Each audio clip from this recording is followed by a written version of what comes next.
to hire Penn State assistant quarterback coach Trace McSorley. The ex-Penn State and NFL quarterback worked for the Nittany Lions the last 2 seasons. He was a 3-time All-Big Ten selection and played 6 years in the NFL. And looking around the NFL, ESPN's Jeremy Fowler reports the Colts and quarterback Anthony Richardson have mutually agreed to explore a trade. It's also being reported that Anthony Richardson has regained full vision in his right eye. NFL Network's Ian Rappaport is reporting extending Will Anderson is a priority for the Texans this offseason. And Jordan Schultz reports the Bears have received calls for quarterback Tyson Bagent and DJ Moore. And the Raiders head coach Kubiak said they definitely want to have a 2-man show at running back this season. The Bandits, they host the Saskatchewan Rush tonight with face-off set for 7:30 at KeyBank Center. And the Rochester Nighthawks, they host Saskatchewan tomorrow at 7 o'clock. So back-to-back for Saskatchewan there. Join Bulldog and WGR in the fight against cancer by riding with the WGR Ride for Roswell team on Saturday, June 27th. When you sign up, you'll get a rider gift from WGR and Tom's Pro Bike on Walden Avenue in Lancaster. Not riding? You can still make a difference by donating to any of our team members. Every dollar goes directly to Roswell Park. Get all the details at WGR550.com. That's your Paddock Chevrolet Sports Update. Paddock Chevrolet with you for the extra mile since 1935. I'm Joe Cali on Western New York's Voice of the Fans, WGR.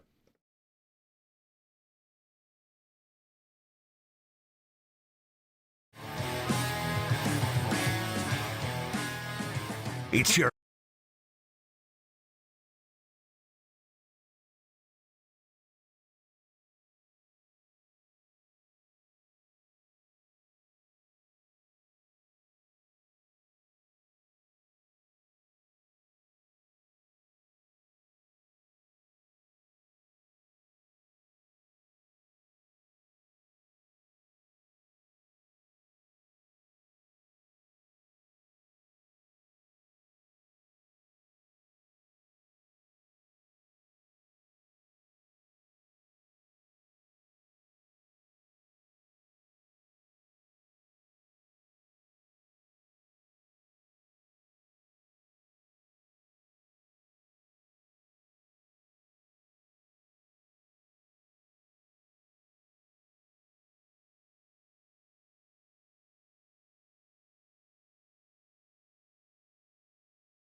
Hey, everybody. Happy Friday.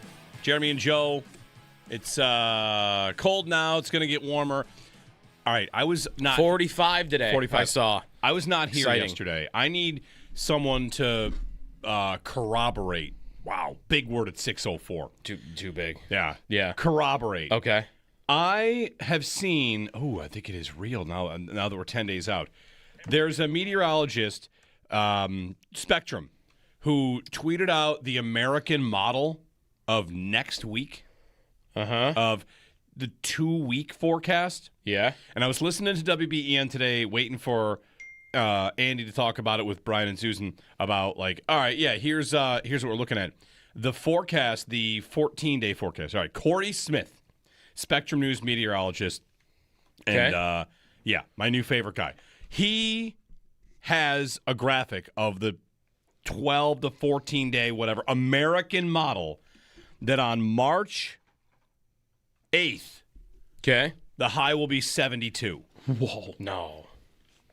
Let's go. No. Let's go. I also Hold saw on. this. Hold on. No. It goes, if I start at March 5th. It's 20 degrees if right now. I start at March 5th and go to March 12th, these are the highs. 57, 42, 58, 72, 68, 64, 69. 4 days. 72. Yeah.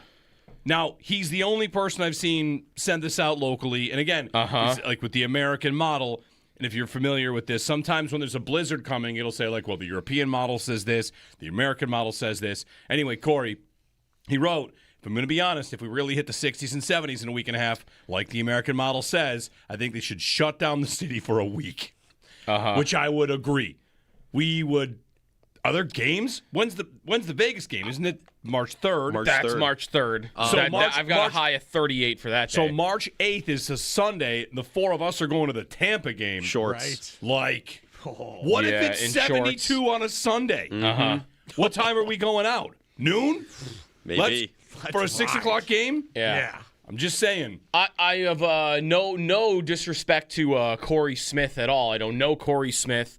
We should call him. Are there? I'm just wondering. This is more of a general question, not specifically about him. But are there hot take artists in the weather game? This is a really good question. Are This there? is a very good Are there question. clickbait weather guys out there? You know what? I bet the weather community... Again, I'm not accusing Corey of that because I'm looking at the app right now and it's not that far off. But could I be a weather guy that just says, you know what? How am I gonna make a name for myself today? I'm gonna tell everyone in a 10-degree climate that guys, in a week and a half it's gonna be 70. It's gonna be 80 degrees. Now I'm everyone's favorite weather guy. It's a good question, and I bet the weather community would sit like between each other. Like, They would. Yeah, that guy. Can you believe that guy? Right. That's a Skip Bayless of weather's out there, Yeah. just like making. Yes, questions. Stretching his reports. Is there a Skip Bayless of weather out there? Great question. Now, I said I needed corroboration. I do have this for you. So, this Sunday is March 1st. Next Sunday is March 8th. If I'm now in my phone weather app looking at Sunday, March 8th, That's what I'm looking at that's right now. 10 days out. What does it say? High 67. Okay, because this is where That's for the are we get my apps is 56. Everyone's What? all over the place. Whoa. I'm telling you. You want to look? use a different app? You want to? I use maybe a different app than you do. 56 is not nothing. Yeah. No, but it ain't 72. You got the European models, what you got. I see. Joe's got Is the that a European function model. in Sorry, here, like a setting that I could change? I thought that after the U.S. won gold, we'd all switch to the American model of weather. I mean, the next day, That's just me. the 9th, it's in the 60s here. So Also, I'm saying, like, I think this might be real. I see 67 on my weather app. All right. I saw a similar report yesterday.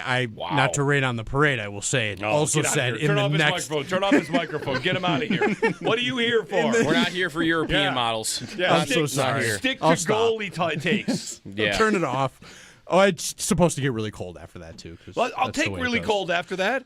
I'll take cold after that. If you give me 4 days of 70s, I'll send her 4 days of 20s. Because what's the alternative? It's 20 all the time anyway. Yeah. True. It's a Are we little gonna- lifeline. If it melts enough, are we hitting Delaware on one of those days? Are my new irons coming in by the 70s? Good question. It has been warm like that in March before. Mario There was Williams. The Mario Williams March, and that's early March, isn't it? Yep. Free agency hasn't changed date-wise, I don't think, enough. Since then, it was 70 and sunny when absolutely. he was here, Yep. I think. That's how I remember it. And it was that way for the whole week. Mm-hmm. I'm pretty sure. Days on days, yes. So- it was that nice out. Yeah. Well- okay. But 2012, is that right? That's the year that Mario Williams signed with the yep, Bills. yep. That March, there was a 6-day stretch that saw temperatures between 73 and 82 degrees. 82. And it was March 20th that we hit a record high for March, 82 degrees. Can you Oh, believe- man. Can you believe we lived through that stretch and there's not like a statue to commemorate it? Right. There really we should we be. hit the 80s in March. A Mario Williams statue, but not for Mario Williams, the player, for the Just- week that he was here visiting in Just free just agency. The weather, yeah, absolutely. It's funny, like there's one group of people I know will have takes on this. It's the bullpen, it's the chat, like immediately logging into YouTube. There are going to be 10 guys in there right now ready to tell us about the weather. Like, actually, this model says this and this. Anyway, it's we've got European models better than American, so whatever. Who cares which one's more accurate? I like the one that says it's going to be 80 or whatever, 72. Whichever one says it's going to be higher. 72. So mark it on your calendar when the Sabres are home for Tampa on March 8th. That's going to be like a Sunday fun day candidate. High of 67. Come on. Well, that's what it says here. And again, Corey Smith, Spectrum News, had it at high of 72. Yeah. Maybe. Let's go. Anyway, good morning, Jeremy and Joe. I woke up this morning, and the first thing I did was check the out-of-town NHL scoreboard. And I thought it's good. My first thought was, let me check the scoreboard. My second thought was, usually in the last 5, 6, 7 years, when I wake up and check something on the Sabres, it's did someone get fired yet? I used to do that. Like, Housley get fired yet? No. Kruger get fired? No. Yeah. I'd wake up every morning to see if somebody got fired or not. Last night, I woke up this morning and checked that NHL scoreboard. I think it was a good night. Owen's doing a service for everybody. He's tweeting out every game, the stakes, why this, why that. Last night you had Columbus lose in regulation to Boston. I think that's good. And Washington plays tonight. I think we are you guys already all the way down to saying there are 10 teams for 8 spots? Because below Washington, it gets dicey. Ottawa did win last night, but I think that was ultimately better, right? Who did Ottawa beat? Ottawa beat they lost to Detroit. Sorry, that's in overtime. That's what I meant. Ottawa lost, so they got 1 point. They're 7 out. Yeah. I feel like the Leafs lost again, and they are DEAD. Yeah, dead as dead can get. The Sabres, if they beat Florida tonight, remember when they were 10 up on Florida? It's 9 now. Florida won last night. The Sabres could get up to 11 up on Florida. Like, go ahead and that's a big bury Florida. Yeah, for sure. So the out-of-town scoreboard, it was a little bit of that's okay. There's a 3-point game here and there. But generally, I think it went fine last night. As you check out these scenarios, and this is good, this is bad, are you going to assess it a grade after a night? I was thinking this morning coming in because there were so many. I couldn't even fit all the games that were last night in one tweet. I should do a report card day before or from the day before I tweet out the new one. Yeah. So I'm gonna start doing that. I'll get one up for today for last night's games, and moving forward, we'll have 2 posts every morning. I'll do how did last night go? Did we win the games we needed to win? What's tonight? Who are we rooting for? Yeah. So I'll do that every morning for the rest of the stretch run here. And maybe not only how good and bad it was, but how annoying it is. The Red Wings winning in overtime on 20 shots again. Here's Detroit. Detroit getting another win that's not a regulation win, which is pretty much their thing this year. Right. Vegas and Washington tonight. Yeah, that's the only game with another Eastern Conference team playing tonight. Do the Knights get all their guys back? Is Eichel, Stone, Marner, are they back? I Shea would Theodore. think that after a game they're going to get them back. They are supposed to play tonight. I've heard a lot of the conversations about what happens with Eichel. How about if they beat the Caps tonight, standing ovation no matter what? Because beating the Caps would be nice. It would. Beat the Caps. I think last night was back. It was a little up and down. To me, the worst thing that happened last night, the way I laid it out yesterday was you don't really have a 5-point lead over Washington because you need to be caught by 3 Metro teams for that to matter. Mm-hmm. Right. So you have a 5-point lead over Washington, you have a 2-point lead over Pittsburgh, and a 3-point lead over the Islanders. So in reality, you kind of have a 9-point lead over the Metro because you need 9 points to be made up across 3 teams to fall out of a playoff spot. That has to happen. Last night, Pittsburgh won and the Islanders won, so suddenly you can't really play that game. That game now is 6 very quickly. Mm-hmm. The Islanders only need 1 point made up on you, and then it will matter that Washington needs 5 because you got to fill those 2 spots first. So in that way, it wasn't the greatest night. Montreal only getting a point helps a little bit, help keep that top 3 in range, striking distance all throughout. So Thought it was a midnight for the out-of-town. The Detroit-Ottawa game going to overtime sucks. You don't want that. That's not great. But I would have taken it flipped around. I mean, anything flipped around would have been fine. Yeah. But ideally, you just don't give out 3 points to Eastern Conference teams that are chasing or right ahead of you. It was fine. Should we even get to the point where, the 3-point game, understanding it's bad, it's not as bad as when you're chasing those teams.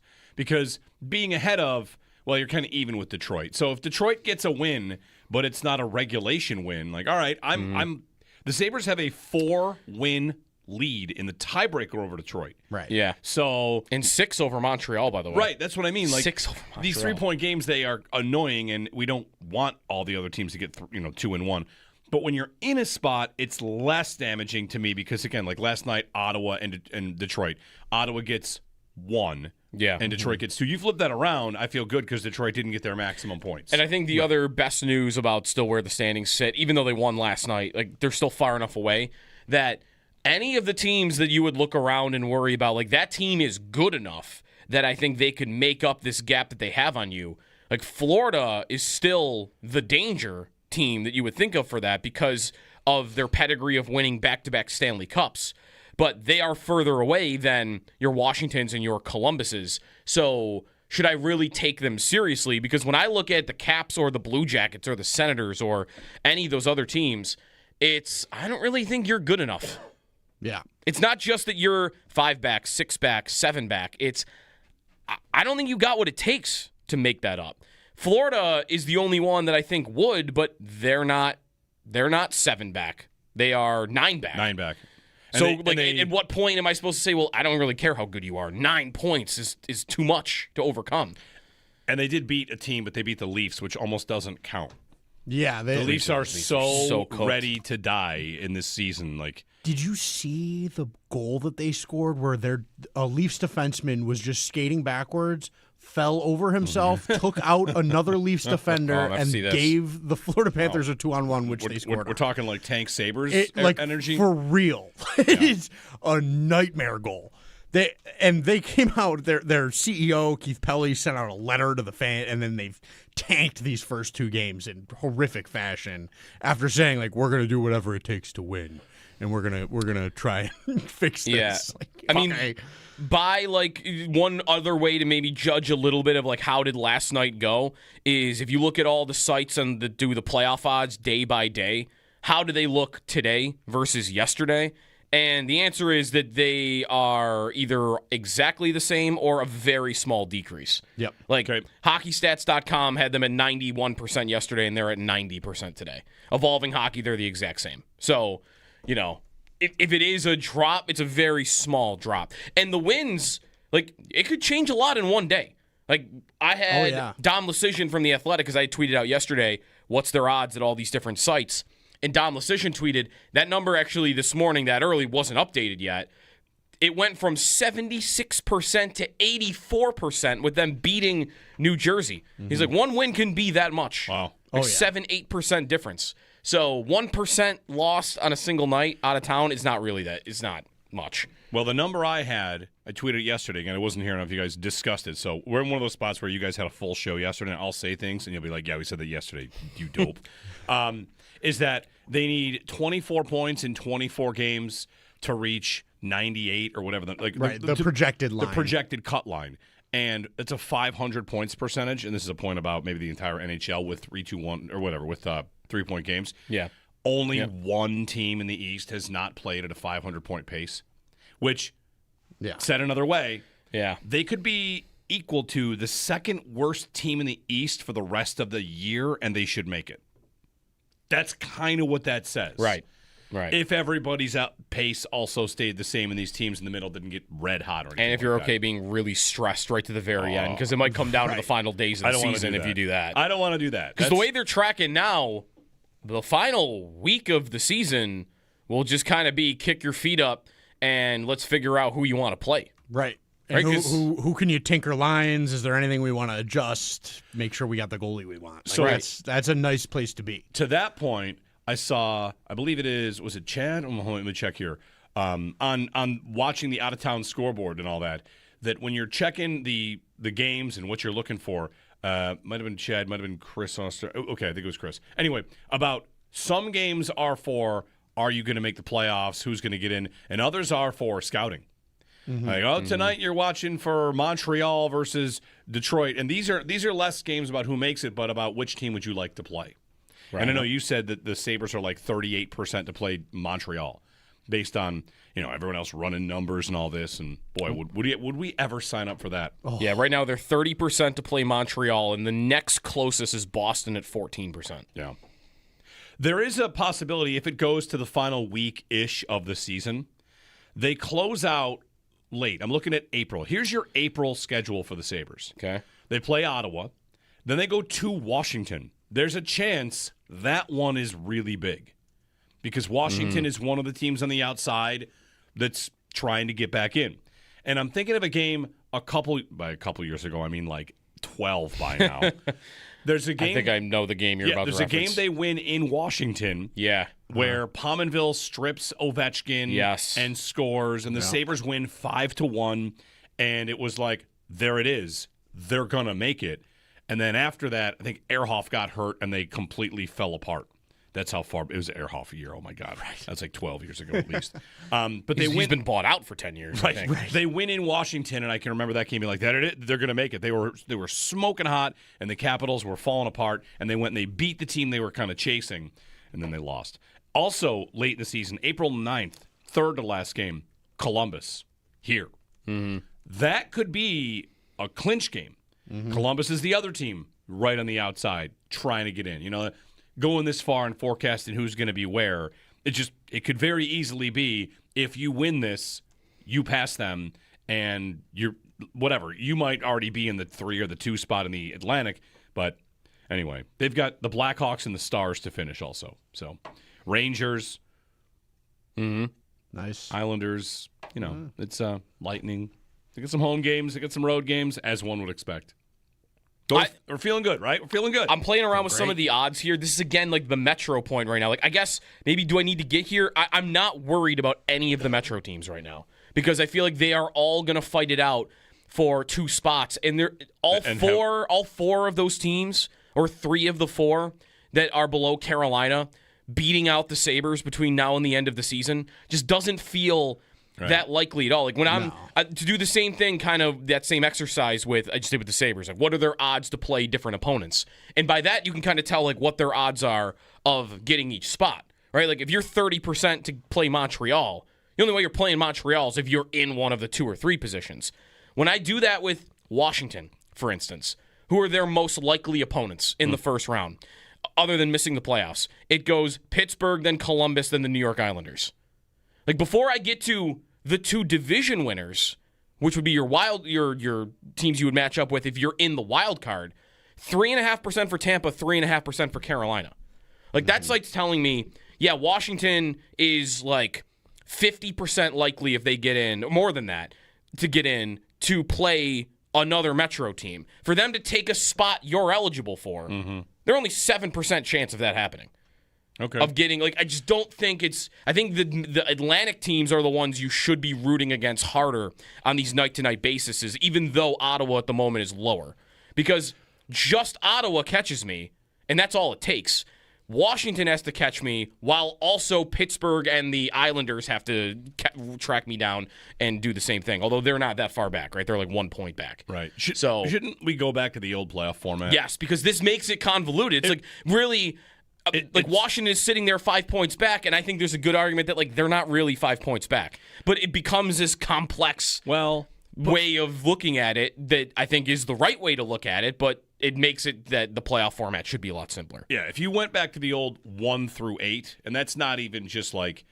Then nothing I would have just said would have mattered. Right. 1 through 8, the Sabres are in 6th, but if they win tonight, they'd be in 3rd. Right. And the NHL loves to artificially create tension where there shouldn't be. It's their argument against the 3-2-1 point system. Yeah. Which is a bad argument. But the separation right now between 3rd and 9th is 7 points. It's funny, though. They would be in... Do you remember what it was, though, during 1 through 8? Like the automatic division... Everybody wanted 6 so you could meet the weak division leader. Well, no, right, because the division winners would automatically get 1, 2, 3.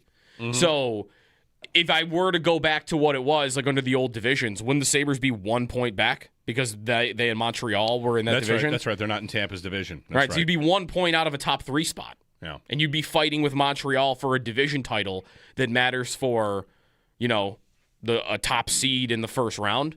I think even that, honestly, is better than what they have right now. I hate what they have right now. It's terrible. And really, we've never gone through it because they've never made the playoffs under this format.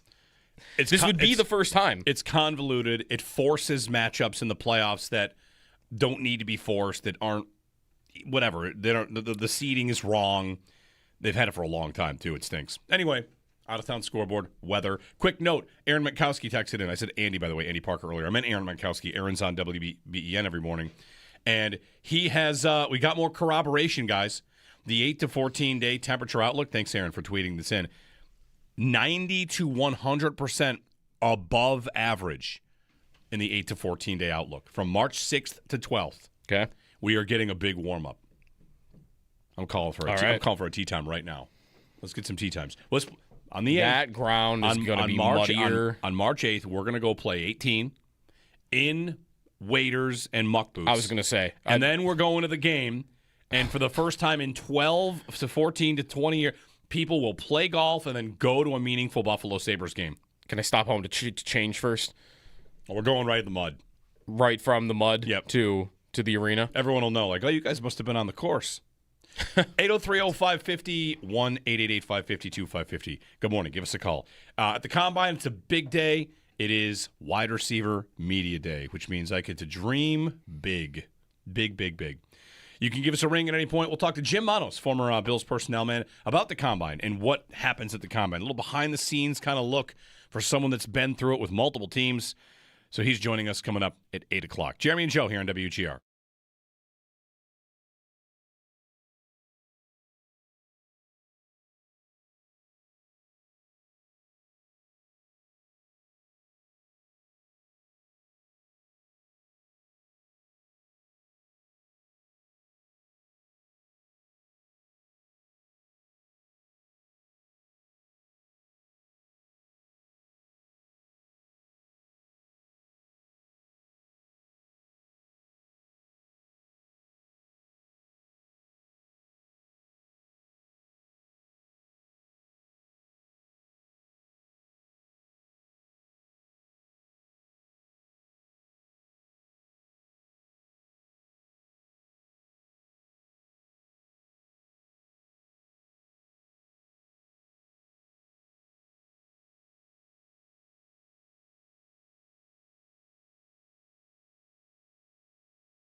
Number I had, I tweeted it yesterday, and I wasn't here enough if you guys discussed it. So we're in one of those spots where you guys had a full show yesterday, and I'll say things, and you'll be like, yeah, we said that yesterday, you dope. Is that they need 24 points in 24 games to reach 98 or whatever. The projected line. The projected cut line. And it's a 500 points percentage, and this is a point about maybe the entire NHL with 3-2-1 or whatever, with 3-point games. Yeah. Only one team in the East has not played at a 500-point pace. Which, said another way, they could be equal to the second worst team in the East for the rest of the year, and they should make it. That's kind of what that says. Right. If everybody's pace also stayed the same and these teams in the middle didn't get red hot or anything. And if you're like okay that. being really stressed right to the very end, because it might come down to the final days of the season if you do that. I don't want to do that. Because the way they're tracking now, the final week of the season will just kind of be kick your feet up and let's figure out who you want to play. Right. And Right, 'cause- who can you tinker lines? Is there anything we want to adjust? Make sure we got the goalie we want. So- that's a nice place to be.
The Sabres back in action tonight following their win in New Jersey on Wednesday. It's a back-to-back Florida trip, starting tonight taking on the Panthers and tomorrow the Tampa Bay Lightning. Puck drop is set for 7 o'clock. The Rochester Americans in action tonight as well, hosting the Laval Rocket, looking to bounce back into the win column. Puck drop is set for 7:05. The Bills have now finalized a deal to hire Penn State assistant quarterback coach Trace McSorley. The ex-Penn State and NFL quarterback worked with the Nittany Lions the last 2 seasons. He was a 3-time All-Big Ten selection and played 6 years in the NFL. Around the NFL, ESPN's Jeremy Fowler reports the Colts and quarterback Anthony Richardson have mutually agreed to explore a trade. It's also being reported that Richardson has regained full vision in his right eye. NFL Network's Ian Rappaport is reporting that extending Will Anderson is a priority for the Texans this offseason. Jordan Schultz reports the Bears have received calls for quarterback Tyson Bagent and DJ Moore. And the Raiders and head coach Clint Kubiak said they definitely want to have a 2-man show at running back this coming season. The Bandits host the Saskatchewan Rush tonight with face-off set for 7:30 at KeyBank Center. And the Rochester Nighthawks, they host Saskatchewan tomorrow at 7 o'clock. Those are your Paddock Chevrolet sports headlines. Paddock Chevrolet, with you for the extra mile since 1935. I'm Joe Cali on Western New York's Voice of the Fan, WGR.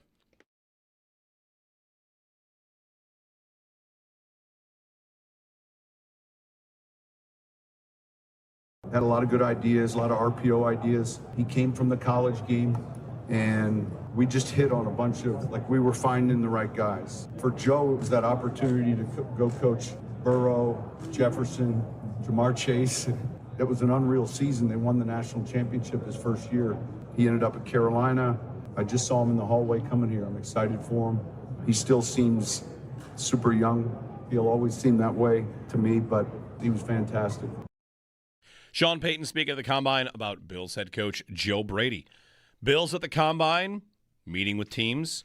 Ryan Talbot reported last night that a source told him the Bills have met with Indiana wide receiver Omar Cooper Jr. at the Combine.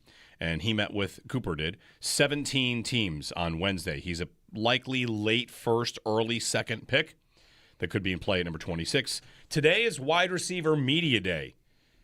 Happy, yes, I have met with the Buffalo Bills day to all who celebrate. This is, I'm going to make a self-deprecate. This is my biggest day of the year. This is when the Bills actually might take one of these receivers. Draft day hasn't gone as well, so this is the biggest day. This is the day where you get to dream. This is the day where Jackson Smith and Jigba will say, I'd love to play with Josh Allen and Stephon Diggs. That's today. So today, today am I going to get Jordan Tyson saying how meaningful it would be, or Carnell Tate talking about growing up loving Andre Reed or something? Who knows? The sky's the limit on wide receiver media day. Or you could take the cynical approach, which is this is the day that Brandon Beane sets up all the smoke screens of making teams think he's going to take wide receiver. The smoke screen. I'm sure because that's typically how it's gone. They'll where all believe that. Yes, all these teams will certainly believe that. They meet with all the receivers and then never take them every year. Well, today, right? Especially last year. Today will just be me refreshing Twitter, like, yes, Yes, there it is. Carnell Tate. Yes. Makai Lemon says he's met with the. Do we have any translation to like how often they do draft guys they meet with? Like, is it always guys they meet with? Doesn't it happen? Well, it's more once in a while. It's more likely you draft a player. I think that you have for a 30 visit that comes to your place. Yeah. This is. I think the number is you get 45 interviews here. Okay. And then you can have 30 at your place. You can also have like Zoom calls and all this. Right. So, yeah, there are times where they meet with a player 3, 4, 5 times. I feel like if I go back to last year, Landon Jackson's a guy they met a bunch with. And right, like the Bills' top 30 visits. Ryan Talbot on Twitter, he's the one that always does such a great job tracking these. Last year, their top 30 visits, I'll skip right by the receivers. They had a lot of those. But Max Hairston was a top 30 visit. And who else was in here? Jaden Blue. The running back. Yeah, Torrey Horton was a 30 visit. Deion Walker was a top. TJ Sanders. Okay. These were guys that were in for top 30 visit. Like, so there's 3 guys already they brought in. And Dorian Strong. All right. There's another one. Yeah. So this is the top 30 visit tracked by Bills Wire. So there you go. So, I just don't know how much to take any of it serious. I mean, what's the stipulation? Can everybody meet with a guy if everybody wants to meet with Carnell Tate? At the like, Combine? Does he have time for 32 different interviews? Like if 32 teams say we want him as one of our 45, is there a top 20 where eventually like the Combine organizers go you didn't make the list. Right. He's only meeting with 20 teams this week. It's all he's got time for, and you 12 can't do it. Right, like if you have to have him in yourself. If later. you want to meet with Arvell Reese and Sonny Styles, who are going to go the top 5, and especially you are after yesterday, right, and you are the Patriots, would they just say like, why? Right, you're not. We're not putting you on his list until we know like he's got availability for it because he's taking serious interviews from teams he's actually gonna talk to. That guy, by the way. He ran. Did you see Sonny Styles, linebacker from Ohio State? Like he'll be long gone. Yes. By the time the Bills pick. He had the kind of combine. He was like Thanos out there. Yeah. Did you see his combine numbers compared to Kyle Hamilton? He is the same height and weight as Kyle Hamilton, who is his safety. He is way faster and can jump way higher. And he's a rusher. But he's a linebacker. No, he's a linebacker. Linebacker, right? But he's Kyle Hamilton playing linebacker. Yeah. But actually more athletic. Like he ran a 4.49 and I think Hamilton ran a 4.6 at the 40. I saw whatever, it's the Combine. I saw Benjamin Solak, maybe half kidding, do a mock draft where Sonny Styles went 1. And the Raiders pass on Mendoza. They couldn't possibly. That would be that also is the concept of the movie Draft Day though with Kevin Costner. Pass on a quarterback, take a linebacker. Yeah, that people had like 9. While we're it's a ridiculous movie. Sonny Styles is an all-time movie draft prospect name. I would yes, 100%. I agree with that. If you told me in Draft Day the guy's name was Sonny Styles, I'd be like, that sounds right. You know, Vontae Mack in the movie Draft Day. Anyone else here see that movie? It's terrible. You don't have to. I think the guy that they draft, who is played by Chadwick Boseman, is an Ohio State linebacker. I'm pretty sure. I don't know what number he wore. This might be destiny here. Yeah, so Styles versus Hamilton. Styles is 6'5", Hamilton 6'4". Weight, Styles 244, Hamilton 220. So he's 24 pounds bigger. He ran a 4.47 versus Hamilton's 4.59, and he jumped 5.5 inches higher on the vertical than Hamilton did. You had a good day. He is the most athletic linebacker ever. I don't know what his RAS score ended up being. A 10 probably. It was also a big day for arm measurement. Ruben Bain. A lot of that. His arms came in short. Big day for the measuring tape. Yeah, big day for the tape. Did you see there is a controversy though? Like, although, man, of all the things, of course, this sounds like it should be an Onion headline or totally fake. But I saw Adam Schefter had this. Yeah, okay. So Dane Brugler pointed out that among the 46 offensive line combine prospects remeasured at their pro day, 43 had longer arms at the pro day. That's also measured by NFL scouts. Yeah. Yeah. So teams lean on combine numbers, not at the pro day. And Adam Schefter added to this and said, context on measurements taken throughout the week of the combine. Measurements sometimes can vary for players depending on who they are taken by. To that end, 2 NFL teams measured Ruben Bain's arms north of 32 inches. Just to be clear, Ruben Bain's arm for 30 teams came in under 31, but 2 teams had him over 32. And you think I'm insane, but how close are we to? Let's get Gene's territory here. Oh. Gene, how long Is he working the combine? How long are these arms? Yeah. What is the point if we don't even have a world of universal measurement? You're telling me think of his arms like they're 32. You know they're 30. I know they're under 30. Think of them like they're 32. 2 teams have Ruben Bain over 32. Great. Great. Good times. Larry in South Florida. Hey, Larry, good morning. Hey, good morning, guys. And Joe, yeah, that was he was an Ohio State linebacker in that movie, so you were correct. Vontae Mack. I've not seen this movie, Draft Day. I know it's a bad sports movie, and I'm supposed to watch the bad sports movies. Russ Brandon's in it. I know. Yeah, there you go. Watch it. Yeah, it's not that bad, but it's kind of funny. Is it worse than Any Given Sunday? That's my question for you. You sure? Any Given Sunday is horrifically bad. Yeah, there was. It was just the premise of giving the 3 picks and then gave 3 second-rounders, and he got the 3 back just to move. It was that part was really dumb, but it's okay. It's a good movie. Hey, real quick. Unfortunately, I had a work event Wednesday, so I wasn't able to watch the game. Could you guys give me an update and tell me if Norris and Dunn played, and if not? Could you please explain to me why the NHL is like a massive government cover-up with a lower body versus upper body injury? What the heck is his injury? Is it a leg injury? Is it a foot injury? He played. He's back. He played and he's back. Norris did play? He did play. He played and he's back, and he played pretty well. I think he played pretty well. What about Josh Dunn? And then what's the update on Benson? Well, Benson, we kind of don't know. Benson, at last check, Lindy had not fully ruled out for this part of the trip in Florida, right? Correct. Yeah.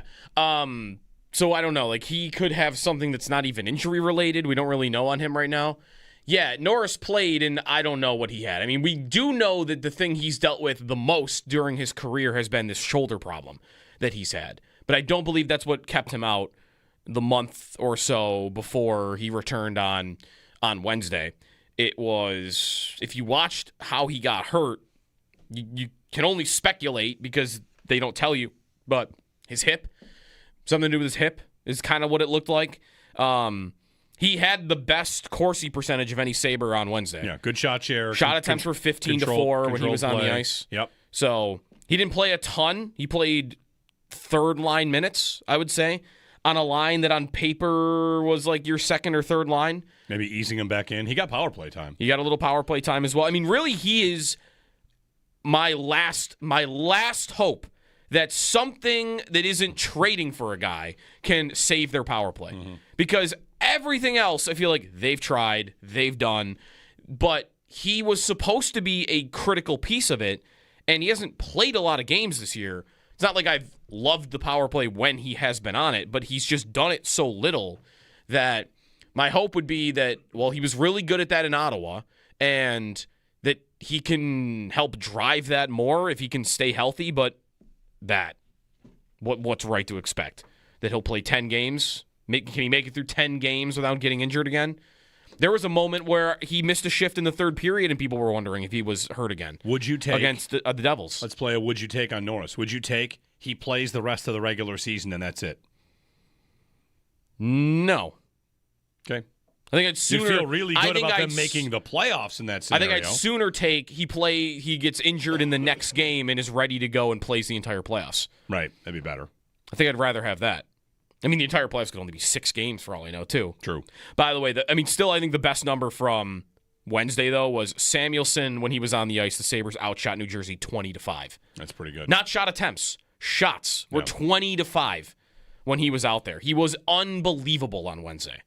803-0550, 1-888-550-2550. To join us, Jeremy and Joe, Combine rolls on, wide receiver media day. Wide receivers confirm, of course, that they have met with teams, workouts, all that stuff. I got the whole Combine schedule also going on today. It's Friday. So defensive backs and tight ends on-field workouts and measurements. So 40 times for defensive backs, 40 times for tight ends, and the The real stars of the show, whatever, defensive backs also get it, but the receivers run tomorrow. Get excited. 803-0550, 1-888-550-2550. Jeremy and Joe on WGR.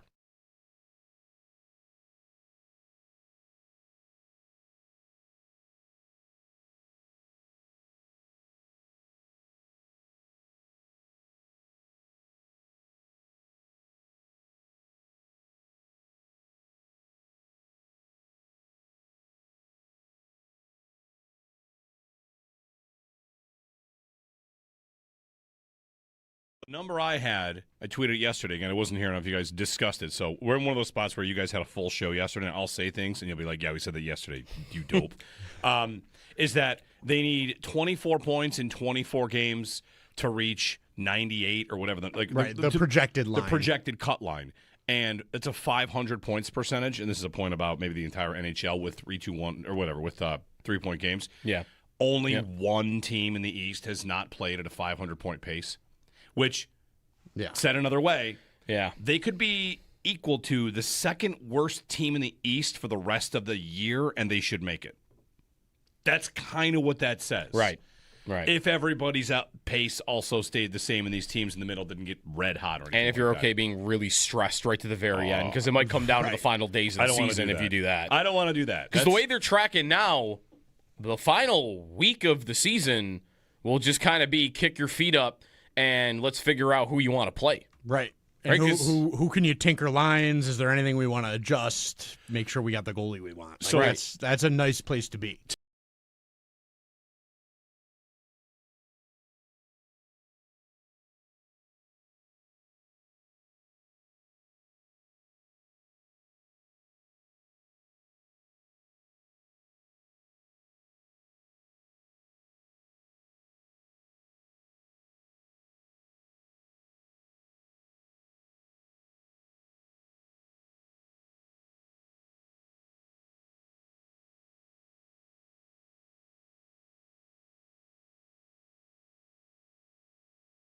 I mean, really, he is my last hope that something that isn't trading for a guy can save their power play. Mm-hmm. Because everything else, I feel like they've tried, they've done, but he was supposed to be a critical piece of it, and he hasn't played a lot of games this year. It's not like I've loved the power play when he has been on it, but he's just done it so little that my hope would be that, well, he was really good at that in Ottawa, and that he can help drive that more if he can stay healthy, but what's right to expect?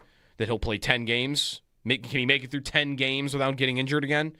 There was a moment where he missed a shift in the third period, and people were wondering if he was hurt again. Would you take against the Devils? Let's play a would you take on Norris. Would you take he plays the rest of the regular season and that's it? No. Okay. I think it's sooner. You feel really good about them making the playoffs in that scenario. I think I'd sooner take he gets injured in the next game and is ready to go and plays the entire playoffs. Right. That'd be better. I think I'd rather have that. I mean, the entire playoffs could only be 6 games for all I know, too. True. By the way, still I think the best number from Wednesday, though, was Samuelson, when he was on the ice, the Sabres outshot New Jersey 20-5. That's pretty good. Not shot attempts. Shots were 20-5 when he was out there. He was unbelievable on Wednesday.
Hey, it's contest time. If you want to win a 4-pack of tickets to the Buffalo Home Show at the Buffalo Niagara Convention Center, 2 weekends, March 6th through 8th, which we've learned it's going to be beautiful, and March 13th through 15th. Visit BuffaloHomeShow.com for tickets and info. Caller 5 to 716-2214-WGR. That's right, caller 5 wins a 4-pack of tickets to the Buffalo Home Show at the Buffalo Niagara Convention Center. Jeremy and Joe, good morning, everyone. Happy Friday. TGIF. Happy Friday. Did you see the Sabres announcement with what you'll get for the gold medal homecoming on Tuesday? A rally towel that is like a USA jersey that says TNT with a gold medal. Yes. Okay. Yeah. Plus $7.20 beer stuff, and then... All right, they're doing that because I saw in New Yeah. Jersey they did $8.60 beers Right. for Jack Hughes. Would you do it for any number? You can't, right? Like if Tage wore 12, you couldn't do $1.20. I mean, you could do $12 beers, and that would be a bargain on some of the beers. That's true. $12 crafts instead of 17. It only said pregame ceremony honoring Tage Thompson, but I still would imagine they'll do something. I mean, last night in Pittsburgh, they did something for Jack Hughes, who was on the other team. Mm-hmm. So, well, and it might not even be up to the Sabres.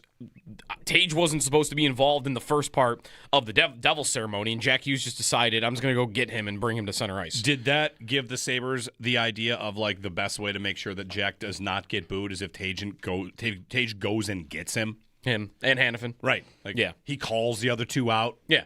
Yeah, definitely. Then if you boo him, you're booing Tage's choice. Hey, Right. you shouldn't have done that. Anyway. Right. That'll be fun. That'll be a fun night next week against Vegas. Sabres in Florida tonight to take on the Panthers. Beat the Panthers. Bury the Panthers. They played last night, right? They did. They beat the Leafs 5-1. All right, so a back-to-back. We talked about Bobrovsky a little bit yesterday, too, because he's on the trade market. There's 2 cup-winning goalies that are on the trade market right now. But are both having bad years, Binnington and Bobrovsky. Yeah, I saw Greg Wyshynski had a breakdown of trade bait. I saw his trade bait candidates, guys. and Yep. some of the trade ideas were like he did tiers. Yeah, And one was the absolutely shocker crazy tier. Yeah. That's Bobrovsky. Okay. He also has Jordan Kyrou and Robert Thomas of the Blues. in that tier. Yeah. Okay. Morgan Riley, Elias Pettersson, and he has Alex Tuck in that tier of shockers. This would be a shocker.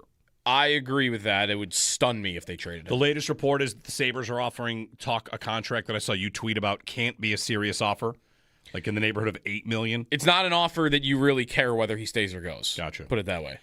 Elite pending free agent tier for Greg Wyshynski, Jordan Eberle, Patrick Laine, Evander Kane, Nick Schmaltz, Jaden Schwartz. Okay. I don't want Evander Kane.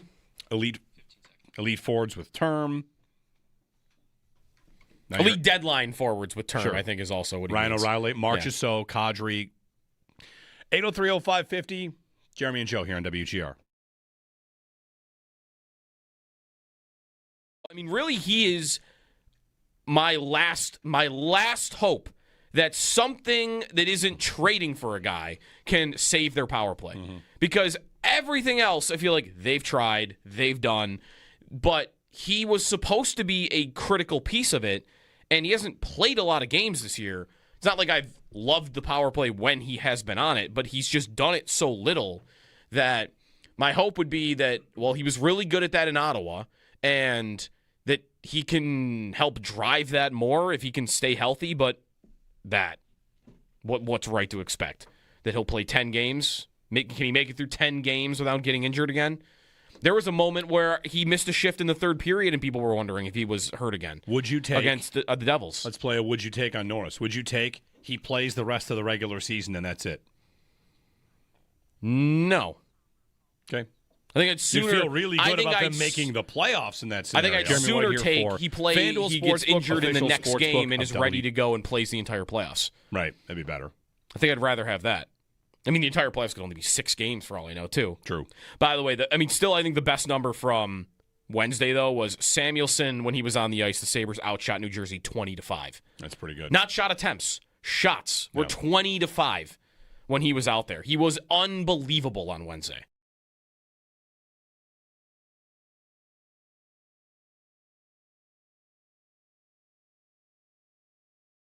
The number I tweeted it yesterday, and I wasn't here enough if you guys discussed it. So we're in one of those spots where you guys had a full show yesterday, and I'll say things, and you'll be like, yeah, we said that yesterday, you dope. Is that they need 24 points in 24 games to reach 98 or whatever. The projected line. The projected cut line. And it's a 500 points percentage, and this is a point about maybe the entire NHL with 3-2-1 or whatever, with 3-point games. Yeah. Only one team in the East has not played at a 500-point pace, which, said another way, they could be equal to the second worst team in the East for the rest of the year, and they should make it. That's kind of what that says. Right. If everybody's pace also stayed the same and these teams in the middle didn't get red hot or anything. And if you're like okay that. being really stressed right to the very end, because it might come down to the final days of the season if you do that. I don't want to do that. Because the way they're tracking now, the final week of the season will just kind of be kick your feet up and let's figure out who you want to play. Right. And who can you tinker lines? Is there anything we want to adjust? Make sure we got the goalie we want. So that's a nice place to be.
The Sabres back in action tonight following their win in New Jersey on Wednesday. It's a back-to-back Florida trip, starting tonight, taking on the Panthers. Tomorrow, in Tampa Bay, taking on the Lightning.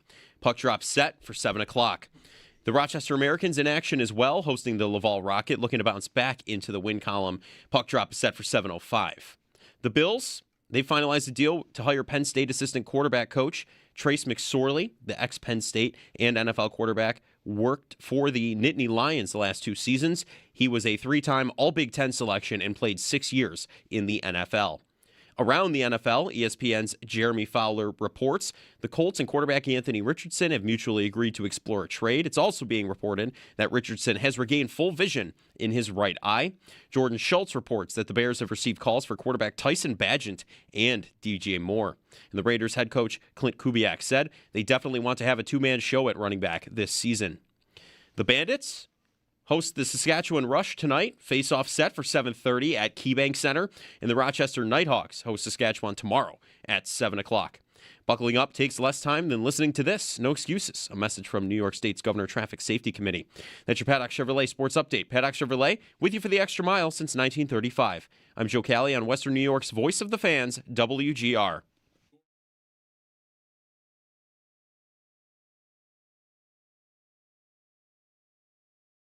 That decision was ultimately Terry Pegula's and his alone. You know, the structure was, you know, Sean and I both separately report to them, and we were equals in it. Listen, we had 9 really good years together.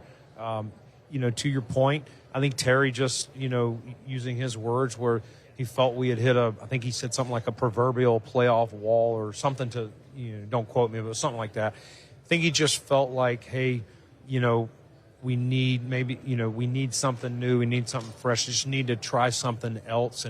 And this was the decision he made. And you follow along with it. All right, you've made this decision. Now we need to put our heads together and line up who are the best candidates. Bills GM Brandon Bean with CBS Sports at the Combine. When someone says something like, yeah, don't quote me, but, and then he gives you the quote exactly to a T how it was said, I think they're pretending to tell you they don't know what the quote was. You clearly knew the exact phrasing of the quote. Something to the effect of 7 years ago. Something, don't quote me on that. Something like that. Yeah, it is kind of funny. Like, he's wavering between, I'm not quite sure what he said, but this is exactly what he said. Here's exactly the phrase he used as to why we did this. The playoff wall. Yeah. Yeah, so he's answering questions about, like, the changes that have been made. The thing, I know you guys probably mentioned this yesterday. I was not here yesterday. Joe Brady. Joe Brady's been given a bunch of interviews as well, and he had an interesting one about, I saw Bean and Brady both on Pat McAfee. Yep. Talking on the Pat McAfee show, and McAfee's asking them about, like, the evolution of the offense, and Brady said what you're going to do is not look at what the offenses around the league are doing, but look at what the defenses around the league are doing, and what can we do to continue to beat those defenses. Mm-hmm. And then Bean jumps in with the idea that we used to be a lot of 10 personnel, and then you go to heavier personnel where it's 12 and 13 and tight ends, and that's what the Rams do and the Seahawks do, which, of course, the Rams definitely have been one of the teams that's led the way with 3 tight end sets, and then they throw for 1,000,000 yards with that. They've vertical tight ends, Terrence Ferguson. They put Puka and Devontae Adams on the field all the time. Yep. Like, they get different looks. But anyway, he then said, you know, it's cyclical. It'll go back and forth. And, you know, maybe as everybody loads up on heavier people, maybe the league goes back to more 4 receiver sets and 5 receiver sets. And I thought, like, all right, well, maybe it does that. Is a team going to anticipate that happening now? All right. I don't know if it happens that quickly. But the other thing about Brady, I know the Bills want their alignment. They want everyone to be aligned. And Joe Brady does not have to take any advice from me other than draft a receiver. But he did utter the same thing that the Bills keep saying. And I heard you on this yesterday too, where they say, when you pay your quarterback a lot of money. Yeah. Stop saying that. Stop saying that. The number one reason for Joe Brady to stop saying it is because Bean says it a lot, and he should stop saying it too. Brady, when he says pretty much anything that Bean says directly, Brady's got this reputation that I don't know how long it'll last. It might be gone by like week 2 of training camp. It might be gone by OTAs. The Bills, of course, wanted alignment. Mm-hmm. And the fact that they hired from within the guy that was in the building, and they said it had nothing to do with him being here. In fact, we pretended we didn't know him. And sure, like, take that all for what it's worth. Believe all of it. Anytime Brady says exactly what Bean says, he's going to be accused of just being a puppet. Mm-hmm. He's going to be accused of being a yes man. And I don't think Joe Brady has to be that, of course. I think he has his own ideas, his own thoughts.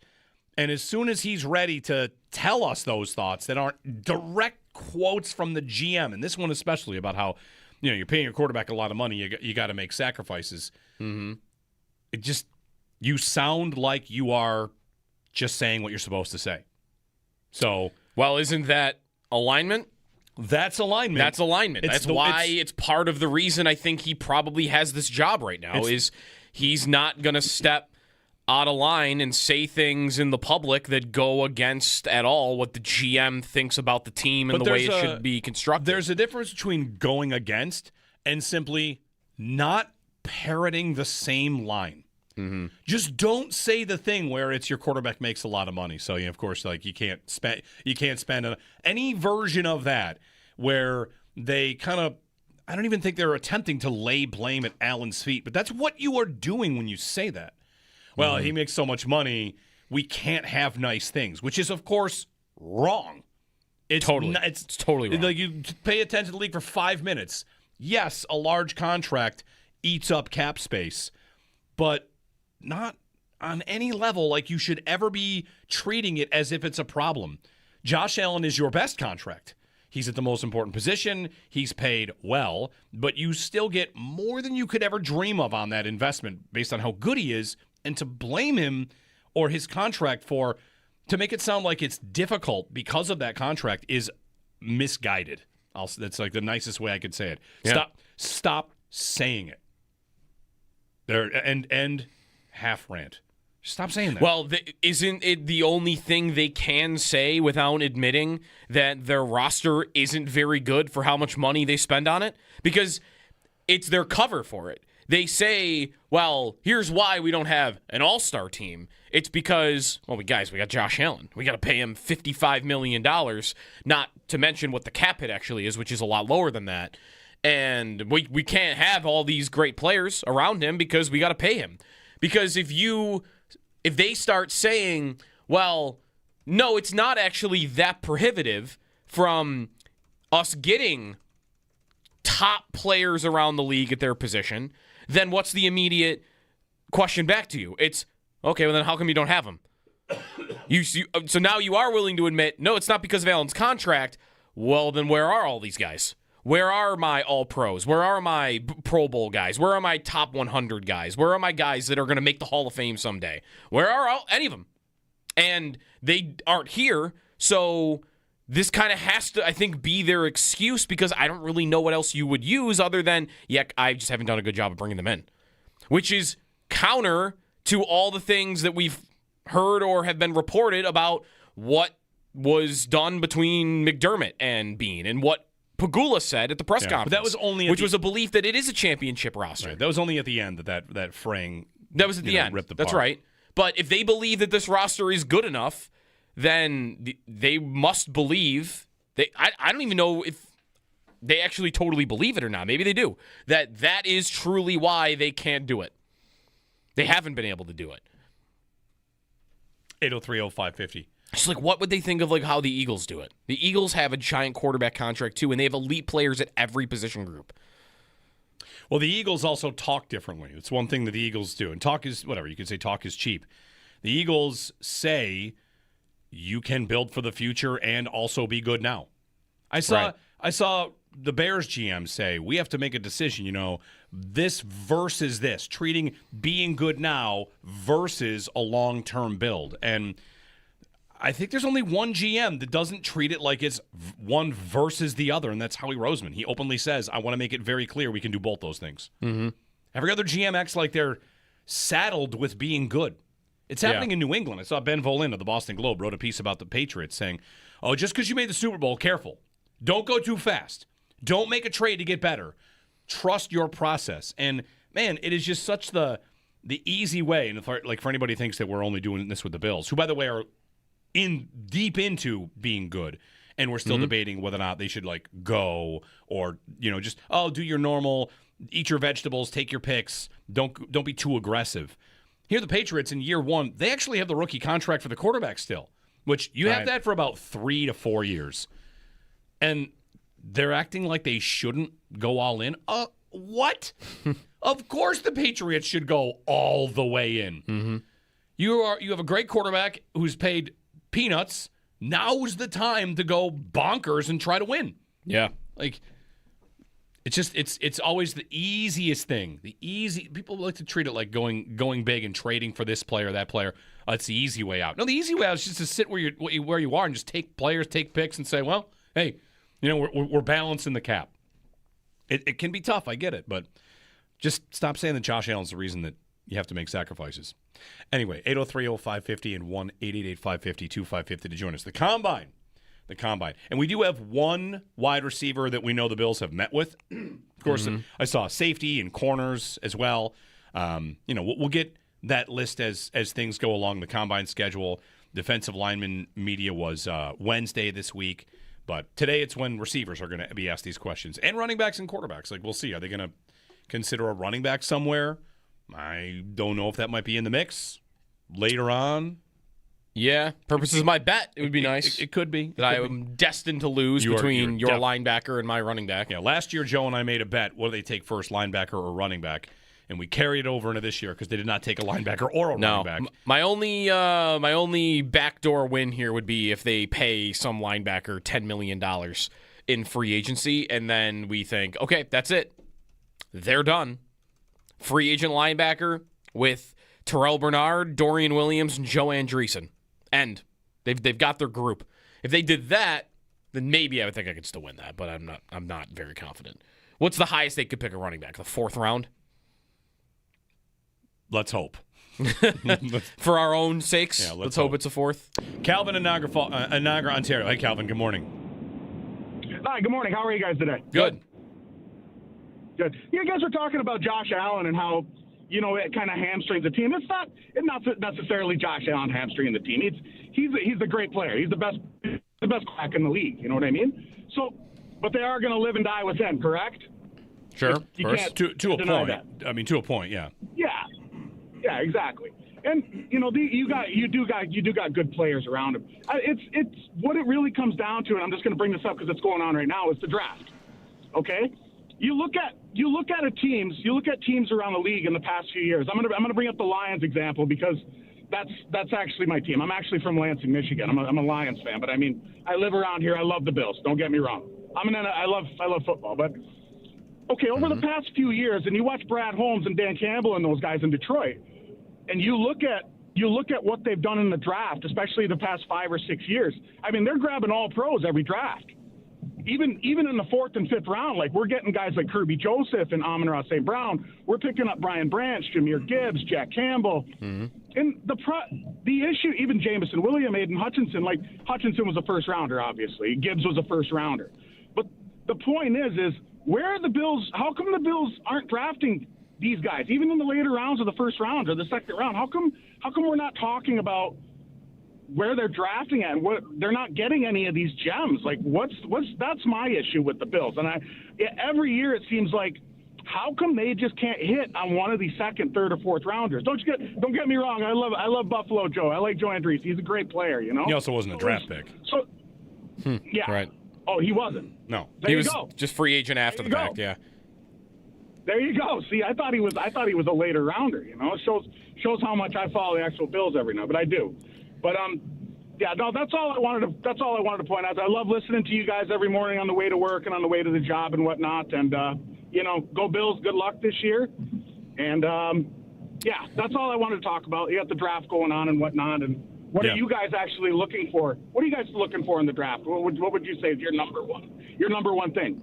Well, Calvin, we're streaming on YouTube, and I've got a board with names ready to go on it called the Wide Receiver Big Board for a 3rd consecutive season. The Lions are an interesting comp because they are not the team that I think of for taking big swings in their off seasons on veterans, but I think part of that is what you laid out. They haven't really needed to because they have landed on so many of these players that I've been talking about for the Bills. Great players, blue chip players in the draft, that they have enough of those guys that they don't really need to go get Trey Hendrickson, I guess. Like they probably could. Aiden Hutchinson is a top of the league player at his position. Amon-Ra St. Brown is the same thing. Penei Sewell is the same thing. You mentioned Kirby Joseph. Like there's a list of those guys in Detroit. They also have a contract in Jared Goff that is the same as Josh Allen's. You know what he makes a year? $55 million. Exact same amount that Josh Allen does. So any thought that like they couldn't keep Hutchinson or St. Brown or pay these guys, those guys are making more than the Bills' 2nd, 3rd guys, right? Like we talked last week about how Dawkins is second at what, $20 million per year? Yep. And Hutchinson's is at 30, and St. Brown's at 28, and Aleem McNeil is at 24. And Penei Sewell is above 20. Like, they have all these guys that are there or above. And they also have the quarterback contract that the Bills do at $55 million. This is where someone would say, well, they're also going in the wrong direction, but last year they were. But they're not. Yeah. They're not buoyed by Josh Allen's existence. They have, like every other team that has a big quarterback contract might rather have Josh because he's better than most of them. They've also, in the time that it's been Goff for them and Allen for the Bills, they've gone as far as the Bills have. Right. They've gone to their conference championship game. And we all know, I think, that Josh Allen is a way more talented quarterback than Jared Goff is. 803-0550. The point about, like, the draft, and the draft's one way to do it, or free agency, or trades. Well, if you're looking at the best Bills players of the last, of the entire Bean McDermott era, the best players they've ever had, Allen's 1, draft. Who's 2? Diggs. Trade. Who's 3? The third best player they've had. Micah Hyde. Okay. Free agency. Free agent. If they... Poyer's free agency too, by the way. Yeah. Like, GMs love to talk, draft, and develop, and that's fine. You do need to draft well. It really helps to draft well. It's how you keep your contracts down with good talent. Like, Seattle has had a really good run of first and second round picks. But Seattle and New England this year, again, New England's not the best team. What did New England do? They spent a ton of money in free agency. They went out and got Milton Williams. Paid him a lot of money. How was he? Great. So, yeah. Sometimes I used to push back on this idea, even back like during the drought bills, where, well, they have the lowest number of drafted players on their roster. Like, well, that's only one measuring stick. That's not the end-all, be-all. And when you win the Super Bowl, sure, there are going to be important draft picks. There are also going to be important free agents and maybe important players that you acquired via trade. How you build it, does it matter? I mean, it's part of your story, but you could build a team full of just free agents. Chances are you're not getting a lot of great deals. It's harder to get a steal in free agency than it is a steal in the draft. Michael Hoyt might be a really nice signing for the Bills. I mean, if he's one of their top 4 players on defense, does anybody care they didn't draft him? Like, he looks like a nice player. So yeah, no, I wouldn't. I'm good about that. They could have they could have Michael Hoyt, Ed Oliver, and then the third best defensive player. Who's that going to be? Somebody they trade for? Maybe. You know? So, that's what I mean, though. Like, I don't want to fall in love with, like, you have to draft well. It has to take time. The segment kind of opened up with Bean talking about how they hit the proverbial playoff wall, in the words of Terry Pagula. Like, okay, if you made a coaching change to break through the wall, then the roster must also break through the wall. Right. And that's where, like, even the guys you mentioned, Hoyt, Oliver, like, Hoyt, I like him. Nice player. And it looked like it was going to be going really well. He is also a guy that makes third-tier money at his position and has been in the league for 5 years and has never had more than 6 sacks in a season. Like, I'm not saying I don't like the player. I do. But who are we talking about here? Mm-hmm. Like, this is not Myles Garrett. This is not the Max Crosby idea. One reason that I feel like they might need to draft him is I don't know that the cap situation that this organization have got themselves in, that they can reasonably get Max Crosby or Trey Hendrickson. I'd like them to, but are they going to be gun-shy to do that because they are already so far up against the cap? That's where I feel like, well, I need them to land on it in the draft, because otherwise I'm going to be sitting here again hoping that the $8 million player they sign in March is going to become 5 times better than he was on his previous team. And how often does that happen? It's not that high a likelihood that Michael Hoyt will go from a 6-sack guy in L.A. to a 20-sack guy with the Buffalo Bills. Yeah, free agency, you're projecting, and if you hit on players, then that's great. Like when the Texans went out and drafted Will Anderson and then signed Danielle Hunter. Or did they trade for him? They traded up. Either way. They drafted him. They traded up in the draft to take him. They traded a future first. Anderson. Yeah, Will Anderson. Yeah. So they draft Will Anderson, and they signed Danielle Hunter. And they have the best pair of defensive ends in football. It doesn't matter that one was drafted, one was a free agent. You know, you just like, we have the best now. And Hunter was a relatively short but big contract, and it's just a free agent. Go sign that guy. Pay him big money. Is he a steal? No. Hunter's not a steal. Anderson is an absolute steal, of course, because the money you pay him is way less. So, like, if you think about the draft, it just comes down to if you draft well, you get great players for almost no money. That's why the draft picks are important. It's cheap labor, just cheap labor. In free agency, I think it's harder to find steals. And in trades too. In trades, everybody knows what's going on. You know, how do you find A.J. Brown on this team? Is it worth your second pick? Is A.J. Brown worth the 60th pick in the draft? Definitely. He definitely is. Mm-hmm. Is it worth it if you only get 2 years out of it? I mean, you traded a third-round pick for 8 games of Amari Cooper. That's true. That's a third-round pick. That's and a year and a half of Rasul Douglas. Yeah. Which 2 third-round picks for 2 full seasons of Douglas and Cooper. Which I don't know that's necessarily seasons. A bad trade. No, I don't mind those moves at all. Right. It's a balancing act. And, like, listen, we have all the answers, of course. We're here. But whatever. 803-0550. Eric and Elma. Hey, Eric. Hey, thanks for taking my call. First of all, I love your guys' point about the, complaining about the Josh Allen contract. I mean, nobody in Buffalo is complaining about that contract, and you can't live off of the laurels of drafting Josh Allen, but also complain about the contract. But my question is, how do you grade the performance of a GM? How do you, you put a letter grade to a performance of a GM? I mean, how do you guys assess that?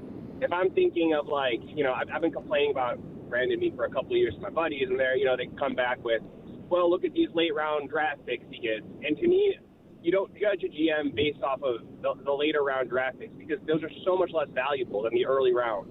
And you judge a GM more by the value lost and gained in different draft picks. And hitting on a sixth-rounder is, not as impressive as, to me, as, when we were failing on these first-rounders, how, I guess, damaging that is to the Bills. I guess, what is your guys' letter grade to Brandon Beane, and how do you assess? Thanks, Eric. Like, a grade on Beane drafting, average. Fine. Most GMs are about the same at this. Where what's the difference between the Eagles and the Bills drafting? And how much of it is cagey trades to get the Eagles some higher picks? Mm-hmm. If the Bills had last year, instead of signing Rousseau, I don't know, traded him for a second, and then that second turns into something. Like, I don't know. I don't believe that too many GMs are better than others. Sometimes the board falls a certain way. Sometimes you are over-aggressive. Sometimes you're not aggressive enough. I mean, Beane this week said he feels he's sometimes too aggressive and people have to tell him not to do stuff. But in the draft, he's not been crazy aggressive, I don't think, by anybody's stretch. Like, sure, they move up to get Dalton Kincaid. They move back when they get Keon Coleman. And it's a couple picks here and there. It's not, I traded a future first to go up to 13 overall and take a guy. Like, that to me is, maybe he's wanted to do that and his personnel people have talked him out of it, which I don't know who was the player for. Who was the move he got talked out of before if you could tell me that, I could tell you whether or not, not being aggressive is a good idea.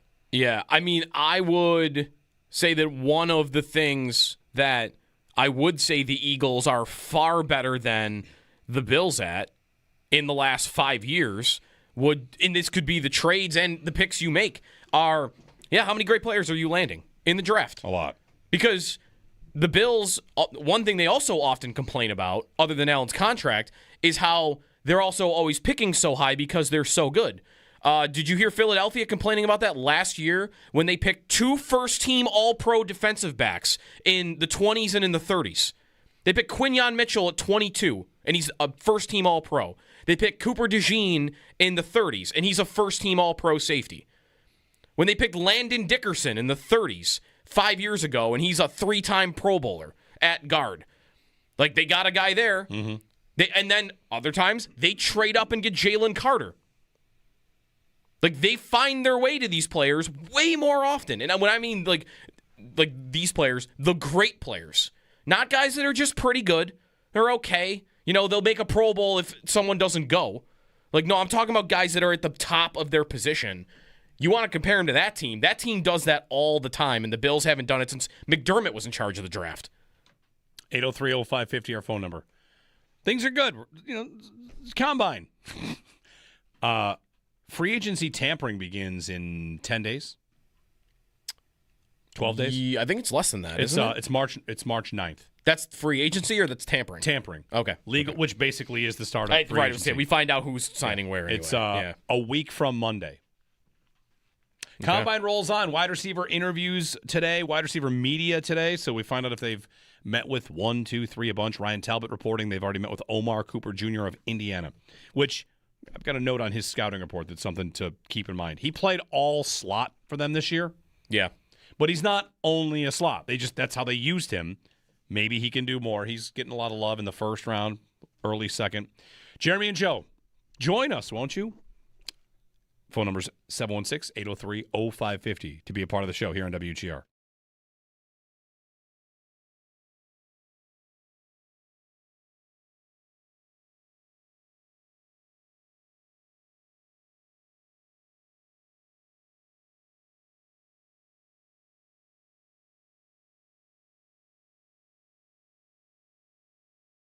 I know the Bills want their Jeremy White here alignment. They want for everyone to be aligned.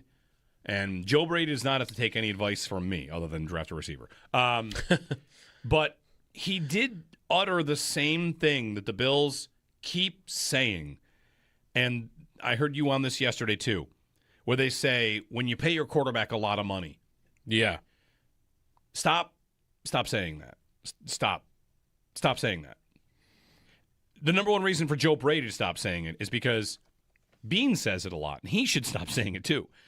Brady, when he says pretty much anything that Bean says directly, Brady's got this reputation that I don't know how long it'll last. It might be gone by like week 2 of training camp. It might be gone by OTAs. The Bills, of course, wanted alignment. Mm-hmm. And the fact that they hired from within the guy that was in the building, and they said it had nothing to do with him being here. In fact, we pretended we didn't know him. And sure, like take that all for what it's worth. Believe all of it. Anytime Brady says exactly what Bean says, he's going to be accused of just being a puppet. Mm-hmm. He's going to be accused of being a yes man. And I don't think Joe Brady has to be that, of course. I think he has his own ideas, his own thoughts. And as soon as he's ready to tell us those thoughts that aren't direct quotes from the GM, and this one especially about how, you're paying your quarterback a lot of money, you got to make sacrifices. Mm-hmm. It just, you sound like you are just saying what you're supposed to say. So, well, isn't that alignment? That's alignment. That's alignment. That's why it's part of the reason I think he probably has this job right now is he's not going to step out of line and say things in the public that go against at all what the GM thinks about the team and the way it should be constructed. There's a difference between going against and simply not parroting the same line. Mm-hmm. Just don't say the thing where it's your quarterback makes a lot of money. So, of course, like you can't spend any version of that where they kind of, I don't even think they're attempting to lay blame at Allen's feet, but that's what you are doing when you say that. Well, he makes so much money, we can't have nice things, which is, of course, wrong. It's totally wrong. Like you pay attention to the league for 5 minutes. Yes, a large contract eats up cap space, but not on any level like you should ever be treating it as if it's a problem. Josh Allen is your best contract. He's at the most important position. He's paid well, but you still get more than you could ever dream of on that investment based on how good he is. And to blame him or his contract to make it sound like it's difficult because of that contract is misguided. That's like the nicest way I could say it. Yeah. Stop saying it.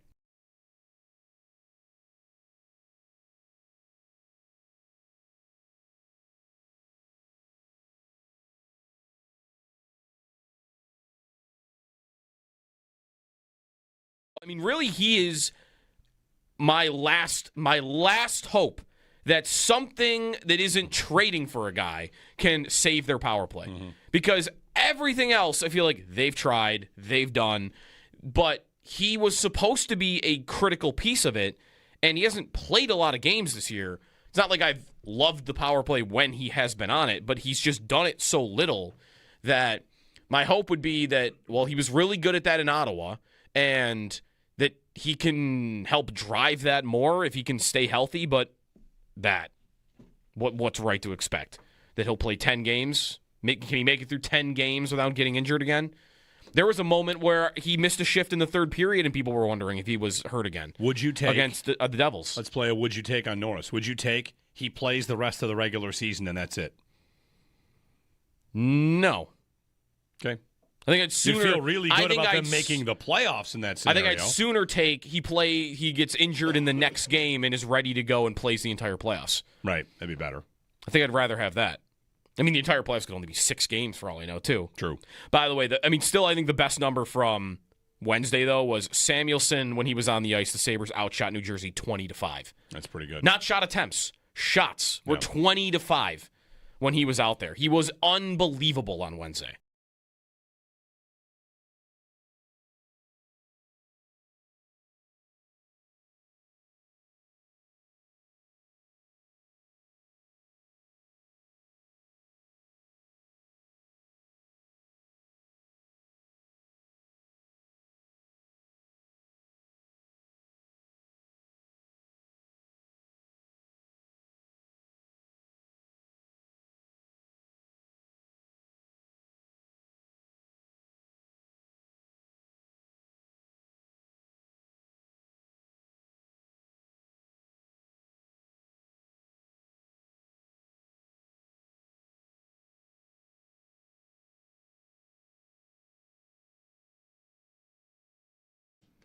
The Sabres back in action tonight following their win in New Jersey on Wednesday. It's a back-to-back Florida trip, starting with the Panthers tonight and tomorrow, Tampa Bay Lightning. Puck drop tonight is set for 7 o'clock.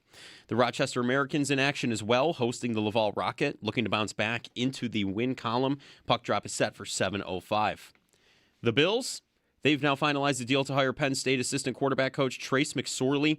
The ex-Penn State and NFL quarterback worked for the Nittany Lions the last 2 seasons. He was a 3-time All-Big Ten selection and played 6 years in the NFL. And around the NFL, ESPN's Jeremy Fowler reports the Colts and quarterback Anthony Richardson, they've mutually agreed to explore a trade. It's also being reported that Richardson has regained full vision in his right eye. Jordan Schultz reports the Bears have received calls for quarterback Tyson Bagent and DJ Moore. And the Raiders head coach Clint Kubiak says they definitely want to have a 2-man show at running back this season. The Bandits host the Saskatchewan Rush tonight with face-off set for 7:30 at KeyBank Center. And the Rochester Nighthawks host Saskatchewan tomorrow at 7 o'clock. So Western New York back-to-back for Saskatchewan. That's your Paddock Chevrolet Sports headlines. Paddock Chevrolet with you for the extra mile since 1935.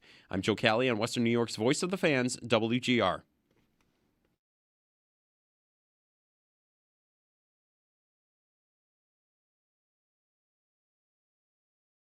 I'm hoping and praying he comes back.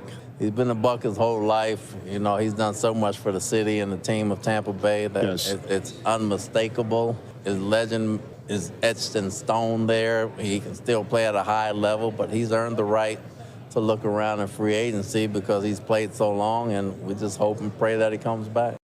That's Bucks coach Todd Bowles on Mike Evans. Good morning, Jeremy and Joe. Happy Friday. Mike Evans. I guess as we get closer and closer, I think Mike Evans will hit the open market. And Bowles there used the key phrase that NFL personnel people like to use when they know they're not going to sign a player before free agency, which he's earned the right to see it. It's a way to be complimentary of the player while you don't meet his demands. Hey, yeah, great. You've earned the right to see it. And on March 9th, teams can call Mike Evans. Looking at NFL.com, a piece, 11 boom or bust free agent ideas. This is Matt Okada of NFL.com. And Malik Willis is on this list. Evans is on this list as a potential boom or bust. Hendrickson, Alec Pierce, Tariq Woolen, Joey Bosa. And the name at the bottom, I guess I didn't realize he was a free agent. I should have put him on my radar. Nakobe Dean of the Eagles, linebacker. Boy, the Bills could certainly be in the market there, right? Yeah, good player. He's short. It's like 5'10" at the position. But he's good. He's good. He missed the Bills-Eagles game here. Yeah, he had injuries from like October on or November on last year. That'd be that would be the type of signing I mentioned earlier, like for our bet. That if they signed Nakobe Dean, I'm not crossing it off. Am I crossing off linebacker for how long? First 2 rounds, if they do something like that? Maybe. Tremaine Edmonds is also on the trade market. He's been given permission to seek a trade. That was reported yesterday, too. And as Sal said with us, he thinks Edmonds fits much better into the type of defense the Bills play now than the type of defense that they used to play. I don't think he'll be cheap, though, even to the new team. He's got 1 year left on his deal. Yeah, if you trade for him... And he's amazingly still only 27 years old, which I know surprised nobody because we always used to joke about that. If you trade for him, you're extending him because he's on the final year. That's if the Bears do that. The Bears could also just cut him. And they could. Save money. 803-0550, our phone number. Happy Friday. It's the week. Is it the weekend? It's the weekend. Yeah, you're dealing with that a little this morning. I am dealing with that. I got a call from home because last night I told my son that, tomorrow starts the weekend. And my wife called and said, you have to tell him he still has to go to school.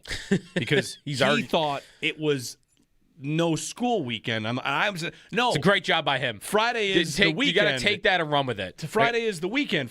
Even though you're going to school on a Friday begins the weekend after school. The weekend fully hits, but Friday is the weekend. I was told, if I'm him, that tomorrow is weekend. That means the whole day is the weekend. Right. Which I'm not going to school. He's 4, and he's making these arguments. Dad said it's the weekend. So I might have made a mistake there. John in Detroit. Hey, John. Hey, how you guys doing? Can you hear me? I'm working out. Yeah, go ahead. You're good. Yep. Yeah, I just wanted to push back a little bit, and there's a lot of segments of your guys' shows and talking points I agree with, but I hear this all the time about the Bills roster isn't good or they have just pretty good players, and that's just not true. There was games after the Carolina and Pittsburgh game that were outside of the greatness of Josh Allen. Like, Allen didn't do anything, and they completely dominated those games. Those are 2 playoff teams. Hold on. Who are? Carolina and Pittsburgh, playoff teams. And by the way, I think anybody's saying the roster is not good. I think it's debatable. The roster's definitely good. I don't think it's one of the best tight end rooms in the NFL. Based on analytics, Kincaid was the number 1 graded tight end. Not only is it one of the top 3 offensive lines, it's probably the deepest offensive line in the NFL. We all know how great Josh Allen is. James Cook, if you want to use all pros and pro bowls, James Cook is one of the top 3, 4, 5 running backs in the league. Mm-hmm. Ed Oliver, when he's healthy, is extremely dynamic. So it's just like when I saw, if you want to say Christian Benford's a pretty good player, ask Jamar Chase if he's a pretty good player. It's just, if you're comparing the Eagles roster, you brought up Cooper DeJean and Quinyon Mitchell. Max Hairston got hurt. Christian Benford is in that tier. And neither of those two have been near what those two did last year, first team All-Pro. Because Max Hairston was hurt. Okay, if you think he was going to be one of the 2 best corners in football last year if he stayed healthy, I don't think he was on his way to being that. Do you think Christian Benford is a top 5 or 6 corner in the league? Probably. He's on the fringe of that, but again, these are not. This is not what we're talking about with Quinyon Mitchell. 6th to 10th, I don't know. He's not an All-Pro. He's good. He's very good. He's a good player. Yeah. I think he's a little bit better than good. Then he's very good. Okay, so the roster is not average. They don't just have pretty good players. I just laid it out for you. That's just not true. Well, I mean, the only person that you laid out that is one of the best players at his position in the league is James Cook. Well, the other thing, the best tight end room in football, first off, they're trying to figure out what they're going to do with Dawson Knox in the future. And due respect to Jackson Hawes, he's a nice player. Kincaid's a guy that's very good that doesn't stay healthy over multiple seasons. Their line is very good. It is set to lose 2 pieces. And their defense needs 6 pieces maybe. I don't know. If you're going to call and say, I think it's pretty good. I don't know. Maybe Joe's not arguing the roster is good. I think their roster... The GM called it a championship caliber roster, and I just don't get the sense that anybody in the league agrees with that. They know that they have the best quarterback, but the idea that they're a championship roster, who is it? Well, I don't know. What is a championship roster? New England didn't have a championship roster, and they played for the championship. Right. So, I don't know. These are all labels and titles. And any team can look at, there are 53 players on your team. And how many teams can rattle off 8 and say, that guy's good? That guy's better than people think. We could do the better than people think, or we could just do the actual results of all right, how many All-Pros, how many this or that. The Bills haven't had return on investment on defensive line. And whatever, like it's about what you get for what you pay. I don't know. I guess, John, I don't really know what you're arguing. If you're calling to say it's better than we think, okay. I don't think it's as good as maybe you think. So if we can find a spot in the middle, in between. And I do think that is ultimately where they land, which is not what the GM said, a championship roster. To me, that would be something that is filled with amazing players where I don't have to debate whether he's the 7th best at his position in the league. A guy that is just definitively, no, he's like one of the best. We're debating if he's the best. That was Diggs when he was here. Yeah. Well, Diggs was, what was the argument about how good he was? Is he the number 1 receiver in football? And that was for multiple years. And that does exist with James Cook. You're right to bring him up. I don't think there's another player on the roster where that's true. Benford is the 19th highest paid corner in football. Like, I'm not saying he's that bad. I think he is better than that. But to compare him to the Eagles guys, that Quinyon Mitchell walked into the football and he's in the conversation right now as he's the best corner in football. And I like Christian Benford a lot. He's not in that conversation. I like Benford. I think Benford's a good player. Very good. He had a rough start to the season, but then got a little healthier, and he's very good. I think they are an average roster. I think they are a team that has a lot of good players, and that makes them, to me, a roster that is way better than Tennessee or the New York Jets or the Browns. Like, I do think they have a better roster than a lot of those bad teams in the league. I do. But I don't think their roster, because of the lack of star power and elite level players, is on the same par with teams like Seattle, who won the Super Bowl, and Philadelphia, who won the Super Bowl the year before that. And when you have this quarterback, sorry, but that's your standard. Yeah, I mean, he brings you along part of the way there. I guess, John, you're still on hold. I'm going to ask you a question because I'd like to offer this. If you do think it's a great roster, which let's just accept that for a moment. Do you think they should trade up into the draft for one finishing piece? Because if they've got a lot of good pieces, like, why not go all the way in? Well, that's a kind of a false question because you're projecting about the needs they have this year. We're talking about what they've had the past, I don't know. When we're talking about years. Now, what we're talking about is now, the team they are now. Well, right now, I would say, yes, they're one of the better rosters. They have one of the best offensive lines in the NFL. That's not debatable. Well, first off, they only have 60% of that line under contract currently, and the 2 of the pieces really might leave. So okay, but you have to give Brandon Beane credit for that. Is that true? Yeah, yes, of course. Yes, I like their line. It's one of the best tight end rooms in the NFL. The analytics for Kincaid said he was. John, you've already said these things. I asked you a question. What do you want to do about it now? What should they do? What should this offseason be about? I think they have 3 or 4 holes like every team does, and they need to fill those holes in free agency in the draft. But they have pillars of players. What move do you want to see? I think the pass rush needs to be improved. All right. Thank you. Yeah, I agree. Their pass rush is among the worst in the league. That's a glaring hole. It's the thing that they've been seeking for years. And they've tried every which way. They've tried big free agent contract, which I think Vaughn was a good idea, but he got hurt. I don't think you can pin that on Brandon Beane. You could say he was more likely to get hurt because he was older, sure.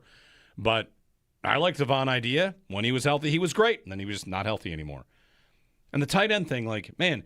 Yeah, I don't agree with the tight end thing. Like, the best tight end room in the league, I don't know. That gets said a lot. Kincaid is one of the more efficient tight ends in the league. I'd like to see him get the ball more. I'd like to see him be on the field more. I'd like to find ways to just have him be more a part of the offense because he does appear to be good to great. Knox is a guy in the league that's been paid way too much.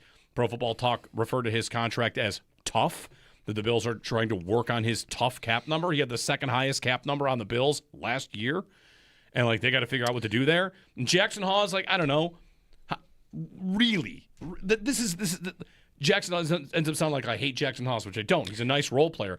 But a 5th-round blocking tight end, how hard is that for a team to get? I think their tight end room is good. Here's how I would put it quickly.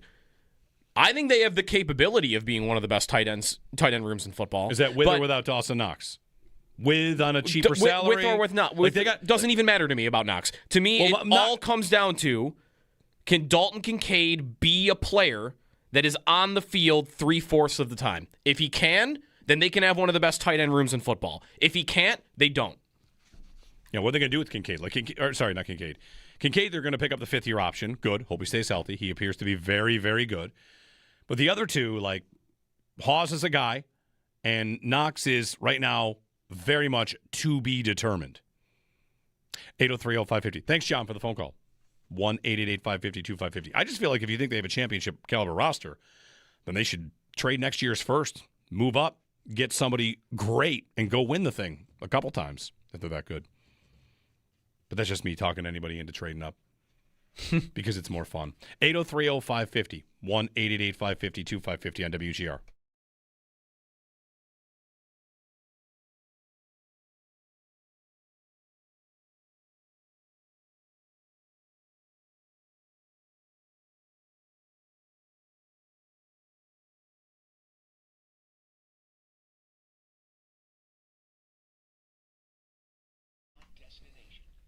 Hey, it's Sneaky Joe DiBiase here. A couple more days left here in...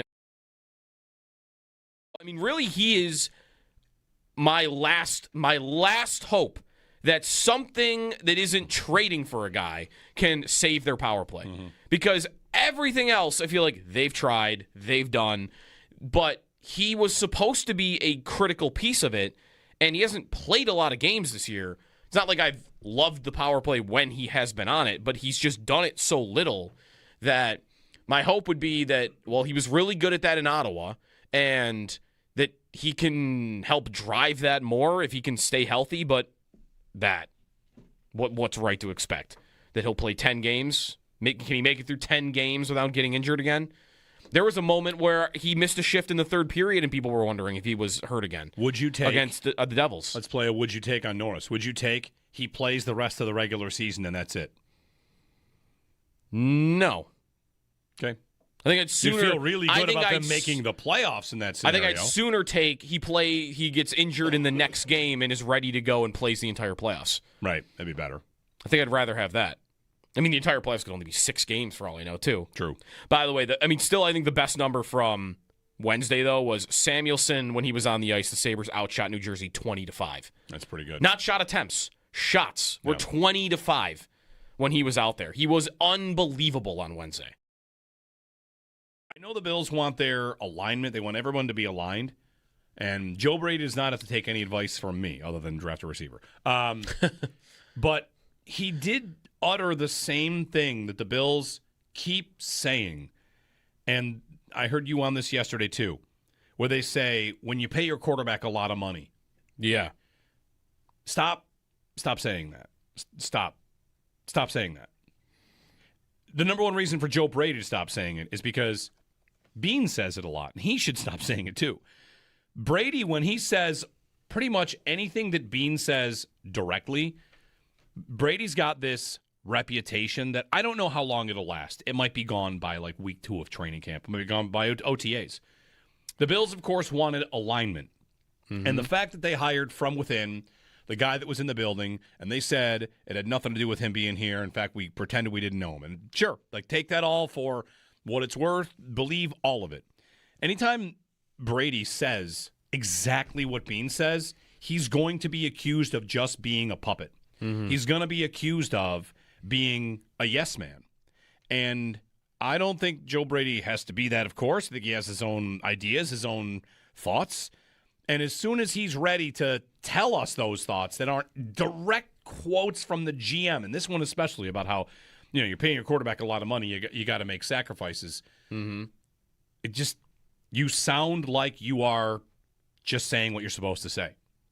So, well, isn't that alignment? That's alignment. That's alignment. That's why it's part of the reason I think he probably has this job right now is he's not going to step out of line and say things in the public that go against at all what the GM thinks about the team and the way it should be constructed. There's a difference between going against and simply not parroting the same line. Mm-hmm. Just don't say the thing where it's your quarterback makes a lot of money. So, of course, like you can't spend any version of that where they kind of, I don't even think they're attempting to lay blame at Allen's feet, but that's what you are doing when you say that. well, he makes so much money, we can't have nice things, which is, of course, wrong. It's Totally. It's totally wrong. Like, you pay attention to the league for 5 minutes. Yes, a large contract eats up cap space, but not on any level like you should ever be treating it as if it's a problem. Josh Allen is your best contract. He's at the most important position. He's paid well, but you still get more than you could ever dream of on that investment based on how good he is. And to blame him or his contract to make it sound like it's difficult because of that contract is misguided.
That's pretty big. That's Now, bigger. is that from the ground to the stoop that they're on, then to the top? No, he said to the top. No, I I'm see what you saying, mean. Like, this, does the right, stand is it count? the full 20, or is the Buffalo itself 25 feet? These Either are good way, questions. I think I was mentally preparing for them to be smaller than that. Than So 20? I'm happy with that news, if that's accurate. Yeah. Right, wasn't it kind of like they're not maybe going to be as big as everybody is hoping? Because, I mean, what were people hoping? They were going to be the size of the stadium. Yeah. But 25 feet is... People were hoping the size. We were hoping the size of the stadium. Yeah. I mean, 25 feet's big. How tall is this building? How high in the air are we right now from the ground? Are we 30 feet in the air on the second floor of this building? I did not anticipate that. How high in the air are we right now? It's maybe 25 feet. So this can't be how tall the Buffalo is, right? You think it has to be from big? where we are right now down to where that parking lot is? That height-wise can't possibly be. That's higher because the building is up Yeah. a good 6-7 feet, and then all right, contest time. That we're Be doing caller contest? 5 right now. It's 716-221-4WGR. Win a 4-pack of tickets. 1-day admission to the Western New York Sport and Travel Expo, which is coming to the fairgrounds in Hamburg, March 7th through the 9th. More info at WGR550.com.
I mean, really, he is my last hope that something that isn't trading for a guy can save their power play. Mm-hmm. Because everything else, I feel like they've tried, they've done, but he was supposed to be a critical piece of it, And he hasn't played a lot of games this year. It's not like I've loved the power play when he has been on it, but he's just done it so little that my hope would be that, well, he was really good at that in Ottawa, and that he can help drive that more if he can stay healthy, but what's right to expect? That he'll play 10 games? Can he make it through 10 games without getting injured again? There was a moment where he missed a shift in the third period, and people were wondering if he was hurt again. Would you take against the Devils? Let's play a would you take on Norris. Would you take he plays the rest of the regular season and that's it? No. Okay. I think it's sooner. You feel really good about them making the playoffs in that scenario. I think I'd sooner take he gets injured in the next game and is ready to go and plays the entire playoffs. Right. That'd be better. I think I'd rather have that. I mean, the entire playoffs could only be 6 games for all I know, too. True.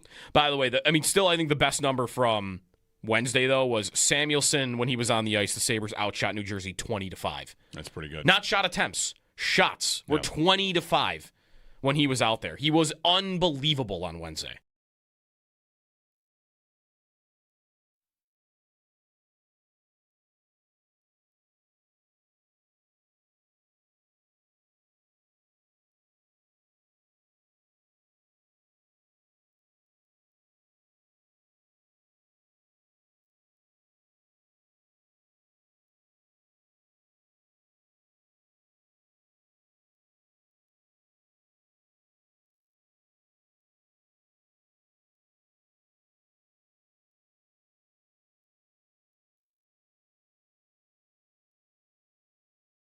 The number I tweeted it yesterday, and I wasn't here enough if you guys discussed it. So we're in one of those spots where you guys had a full show yesterday, and I'll say things, and you'll be like, yeah, we said that yesterday, you dope.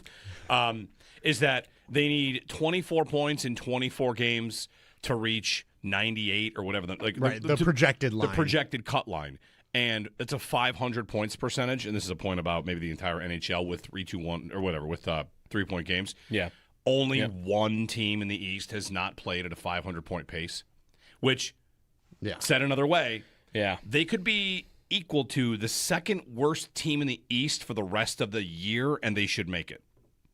That's kind of what that says. Right.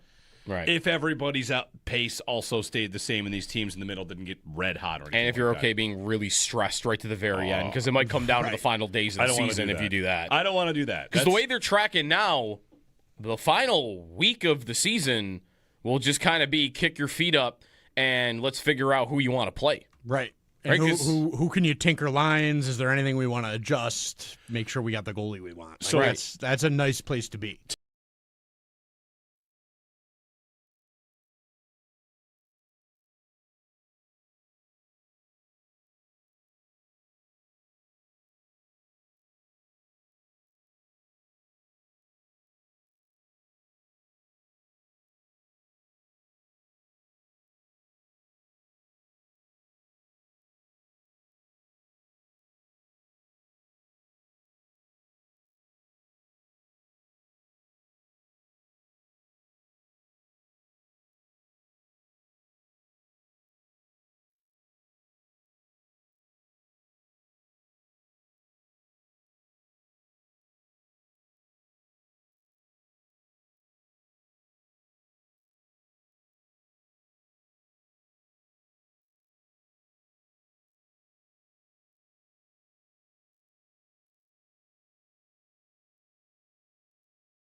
The Sabres are back in action tonight following their win in New Jersey on Wednesday. It's a back-to-back Florida trip. Tonight taking on the Panthers, and tomorrow the Tampa Bay Lightning. Puck drop is set for 7 o'clock tonight.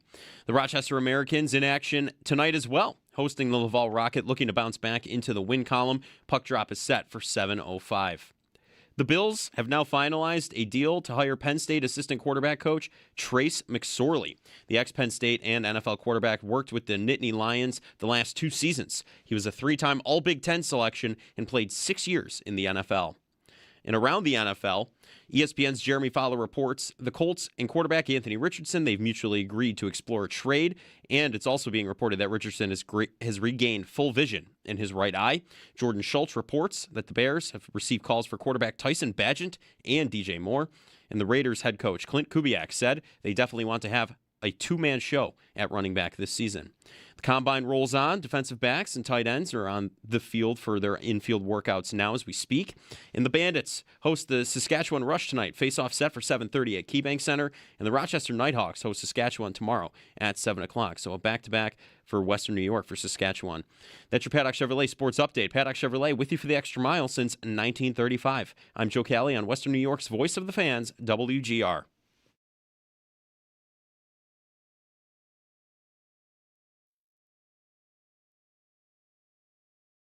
I want every opportunity I can to be in front of as many prospects as we can get in front of. 15 minutes here, 20 minutes there, because I can tell you from my experiences, sometimes I've felt one way about a player the first interaction and felt differently the second. I just think for me and our team, as many exposures as we can get, and sometimes that's just breaking bread, sometimes that is on the whiteboard, sometimes it's watching plays. And we were showing a player last night, some good plays, and then we went to a bad play and he owned up to it. But he had a chance to point to a coach or a teammate and he didn't, and that just kind of told us how he operates.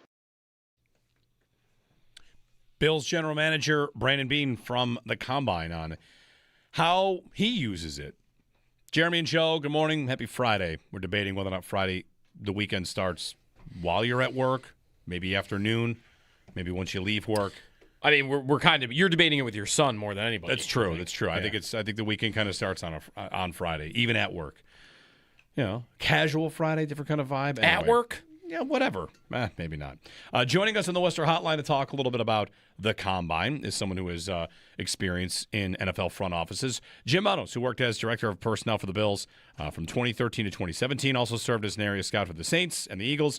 Jim, it's Jeremy and Joe. Thanks for taking some time to educate us on what it's like to be at the Combine as a member of a team. Good morning, fellas. I was just thinking about that when you guys were, right before we got on air, they were talking about Anthony Richardson, and he is the example of the Combine. Because he had such good numbers, and like Sonny Styles yesterday. Like, is he the new whatever? He better be good in the NFL, because if he's not, people will talk about how they fell in love with the Combine. I mean, Mike Mamula, isn't he one of these guys as well, like Combine warriors? You brought up Mamula. That takes me back. I started in Philly. That name is almost, he's the one that was famous for getting the stat pressures. That's what I call Ed Oliver. He gets good pressures, Mike Mamula, but doesn't get the sacks sometimes. Yeah. But anyway, the Combine is all about this.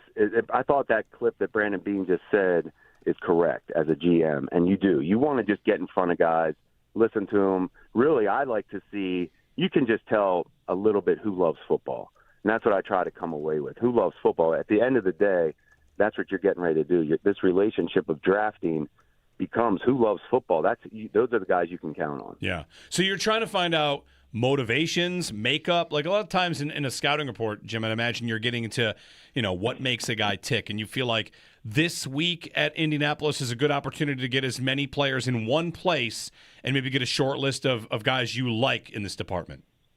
You have so many scouts on the road all year, confirming, getting background information on all these players.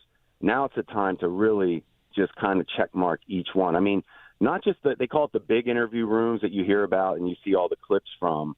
Those are the big interviews that you have to schedule. But there's also there's a train station where basically all the assistant coaches, scouts hang out, and you also have a bunch of interviews going on there as well. Every single player, your organization should get in front of every single player. No reason they shouldn't. Jim Manos joining us on the Western Hotline about the Combine. How does the process work of setting up the interviews with players? You've got 300 players that are going to be there. You might have an idea about positions you're chasing, players you're chasing. How does a team go about setting up, getting the is it 45? Has that been the number that's been floated out there? It might be now. It's different. I've actually been there about 7 years now, so it may have changed. But to your point, yes, you do have to schedule every team sends in their wish list, of interviews. And then you will get every guy. the reason you have to send it in is they have to stagger and schedule those interviews. You get 15 minutes. Yeah. So it really is, the scheduling really is pretty impressive. Is most of that you will get every guy that some teams know not to be scheduling interviews with guys at the top of the draft they know they're not going to get? Yeah, of course. If you're picking late, I mean, you're wasting your time on some guy. Yeah, you know you're not going to waste your time on some players. And you don't want to waste their time either. But you can also, some teams do it no matter what. You're going to get the guys that say, the old school GMs, no, you never know. We may trade up. We better talk to them, But so there are those guys too. That's why you can't put much into anything when you say a player met with a team at the combine. That means nothing. How valuable do you view the interviews and all of that versus what you do see on the field? I've seen some conversation because the Jaguars' top guys, a couple of them decided not to go. They don't have a first-round pick, but they do have a lot of picks after that. And that's sparked some debate about the value of it all. Like, for you, what was the more valuable piece of it? Was it getting in front of the players? Yes, for us it was getting in front of the players. You can see certain skill sets at the combine, which I always like, that you may not get on tape a lot, which is a defensive back's hands. Sometimes that's really one of the more important things for me at the combine is seeing defensive backs and safeties' hands, because you don't always see that on tape because they may not have the opportunities. And if you're not the scout at practices seeing these guys, you yourself can't get a great feel for their hands. And most of the time they're on defense in the secondary because they don't have great hands. So you want to make sure it's not a fatal flaw. But to your point, there really isn't anything you can't get. You don't have to be there. I see what the Jaguars and Rams, I think, some teams are. You don't really have to be there. When you are there and looking at, like, we hear a lot, Jim, about the medical. Teams are out there to find the medical. Is there a whole part of the combine that the public doesn't ever really get the info on? Like, I don't know if a guy's coming off a ACL or something. Like, you're trying to get a look at that. You can do your top 30 visits. You can go to pro days. When people say you're trying to get the medical at the combine, what exactly does that mean? Here's what I learned. The medical is it's not an exact science. So those guys, they collaborate and have to talk with the doctors, have to speak with each other as well. And the example I will always use is Miles Jack, where we Notre Dame linebacker? No, UCLA. UCLA linebacker, okay. Yeah. He's a combine, tester off the charts, college football, just star player. Everybody loved him as a football player, but he had medical concerns. I don't exactly remember what they were. But my point of this was, literally about a week before the draft, we had him off the board. And all of a sudden, a couple teams find out are passing him. Now all of a sudden we pass him. It is crazy, to be honest with you. The medical field is an exact science, just like drafting. Yeah. Do teams on draft day, like, let's say a guy's falling and is it like 6 teams pass on him, you think he might make it to us, but then when he does, now you're more scared because 12 teams have passed and you think, like, what do they know that we don't know? Does peer pressure ever come into the process? So to your point, it's funny because it's only technically it's only falling in the public's view, right? Because in the draft room, you're rock solid. You've done your work. You know every player where they should be. If he's fallen because he's either not good enough or whatever it is that the public thought he was going to go higher. You always, what was it, Will Levis? He's always had example. It's kind of, he definitely thought he was going high, and you see his girlfriend there just wondering what's going on. I mean, most people in draft rooms probably never thought he was going that high. Yeah. So that's the scary part for some of the players. How about the drills, the numbers, the 40 time? It feels like, let's start with the 40 time. I'm going to get you like on 3-cone and short shuttle.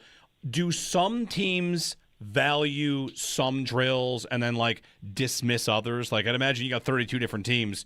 Do you have 32 different evaluations of the drills themselves? Yeah, I think there's certainly ones you value more than others. Every team will have specific ones. You're right. But I will tell you this. I loved it. I love getting the numbers. That is part of the, you hear the cliche, part of the puzzle, the tools. That is true. It's how we got Matt Milano.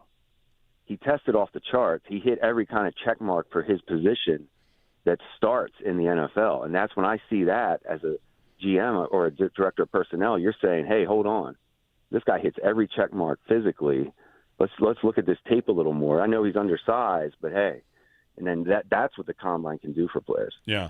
Thinking about a guy like Milano or someone like that, as you're watching these guys, that sounds like that, analytics has been a buzz phrase, obviously, in the last decade plus. But that's what this is digging into, is body types and hitting benchmarks. And how specific could a team's benchmark be? Ruben Bain is a good one here. I saw he's under 31 inches for his arms, and no player has been taken in the first round with arms that short in 20 years. And no player has double-digit sacks with arms that short in 20 years. Would a team be so married to the idea that guys of a certain build just don't produce that they would fade a player significantly on 1 inch difference in their arms? That would be shocking to me. Yes, I would say this. Teams, when I say I would be shocked if he is this good of a player. There is no way that should prevent a team from taking him if they feel he is worthy of top 10. You can't let, like you said, in whatever that arm leg discrepancy is. I promise you, if you get 10 measurements, you'll get 10 different ones. So if you're smart, if you're a scout, you might want to fudge that one and say, hey, I remeasured him. It looks good. We can draft him. I mean, it's ridiculous. If he's that good of a player on tape, that arm length shouldn't matter. Now, you don't want to be a team you don't want to take too many exceptions. I mean, slow is slow. So you don't want to take Anquan Bolden's always the example we use at receiver, a guy that didn't run well and his tape was outstanding. But you don't want to make it you're not going to always get Bolden. Right. How hard really is it? Because you mentioned the tape and so much work's already done on these guys. That how hard is it for a guy really to tank his stock at the combine, whether that be on the field or even, I guess, in the interview process? Yeah, if you have a complete meltdown as far as your numbers aren't hitting anything or whatever it is, bad interviews, whatever it could be, yeah, it can rock you, because there is to your point, you do want to be able to hit certain numbers. You don't want to be off. You don't want to draft guys that aren't hitting any numbers. I mean, that's what rounds are for. I always say that's what rounds are for. That's what undrafted is for. The high picks, they should be hitting numbers. Jim Manos worked as director of personnel for the Bills from 2013 to 2017, also time spent with the Eagles and Saints as a scout. Jim, let me ask you about, we had a call last segment about the Bills roster and how good it is, and that might be at the center of most Bills fans' conversations. It might be at the center of why they fired their coach and kept the GM, is the belief that the roster is of a certain level. So when you look at it as a former director of personnel, how do you think this roster stacks up league-wide? Well, the roster is obviously talented and good. You can't compete in the playoffs every year like the Bills. I always say live in the playoffs. When you're living in the playoffs, your roster is certainly good enough. Now, getting to the Super Bowl when you have gold at quarterback, that's on you as a GM. There is no excuse not to have Josh Allen in the Super Bowl at this point. And to me, the lack of talent to me is on defense. That's where everything got haywire for the Bills. The misses in free agency, the misses on high picks on defense, it catches up with you. Now you lack depth. Now you're playing with older players. You're begging guys from 17 to come back. So you're going to see this team get refreshed and revamped this year. And it's time. I mean, it ran its course. But I think the defense is where it needs to get the talent, needs to get upgraded. How about the changes they're making on that side of the ball? Overdue, welcome changes? Well, that's a tough one for me. I have too much respect for what Sean McDermott, because I was humble and lucky enough to be a part of that interview and hiring process with him. So I know that the defense is his baby. And to see that thing fall apart is, I think that's a sign of why Terry Pagula had to pick one over the other, and he picked Sean as the problem. Yeah, I just mean from a scheme standpoint. Scheme? Yeah, I think you've got plenty of Bills fans that might give McDermott credit for kind of holding it together last year. It might have been one of his better years, but they're not just making the change from a personnel standpoint and a defensive play caller. I mean, from all we understand about what Jim Leonard's going to do, it's going to be a very, very different look to what they do. It'll be maybe a different look for everybody here in Buffalo, but it won't be a different look for anybody in the NFL. You know what I'm saying? So it's not anything. His cover two is cover two. I mean, I get a little X and O sometimes and get funny to me, but I'm pretty sure Sean McDermott's defenses are well qualified, and Jim Leonard has qualified defenses as well. You have to match the personnel with the coordinator's vision. How about some of the guys that were still here with that last year, like kind of holding it together that, as you mentioned earlier, like you're a part of those rooms that are drafting these guys. Like Milano and Tre'Davious White specifically, like still doing it last year. I don't know that they'll be a part of it going forward with the changes. But like, I guess, how did you view that whole thing last year where they were still having guys that had been here for a really long time still being asked to play big roles?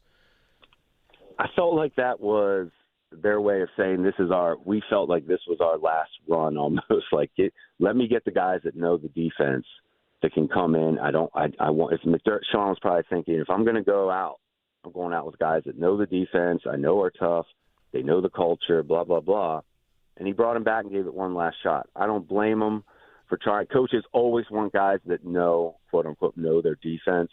GMs usually want the talented guys.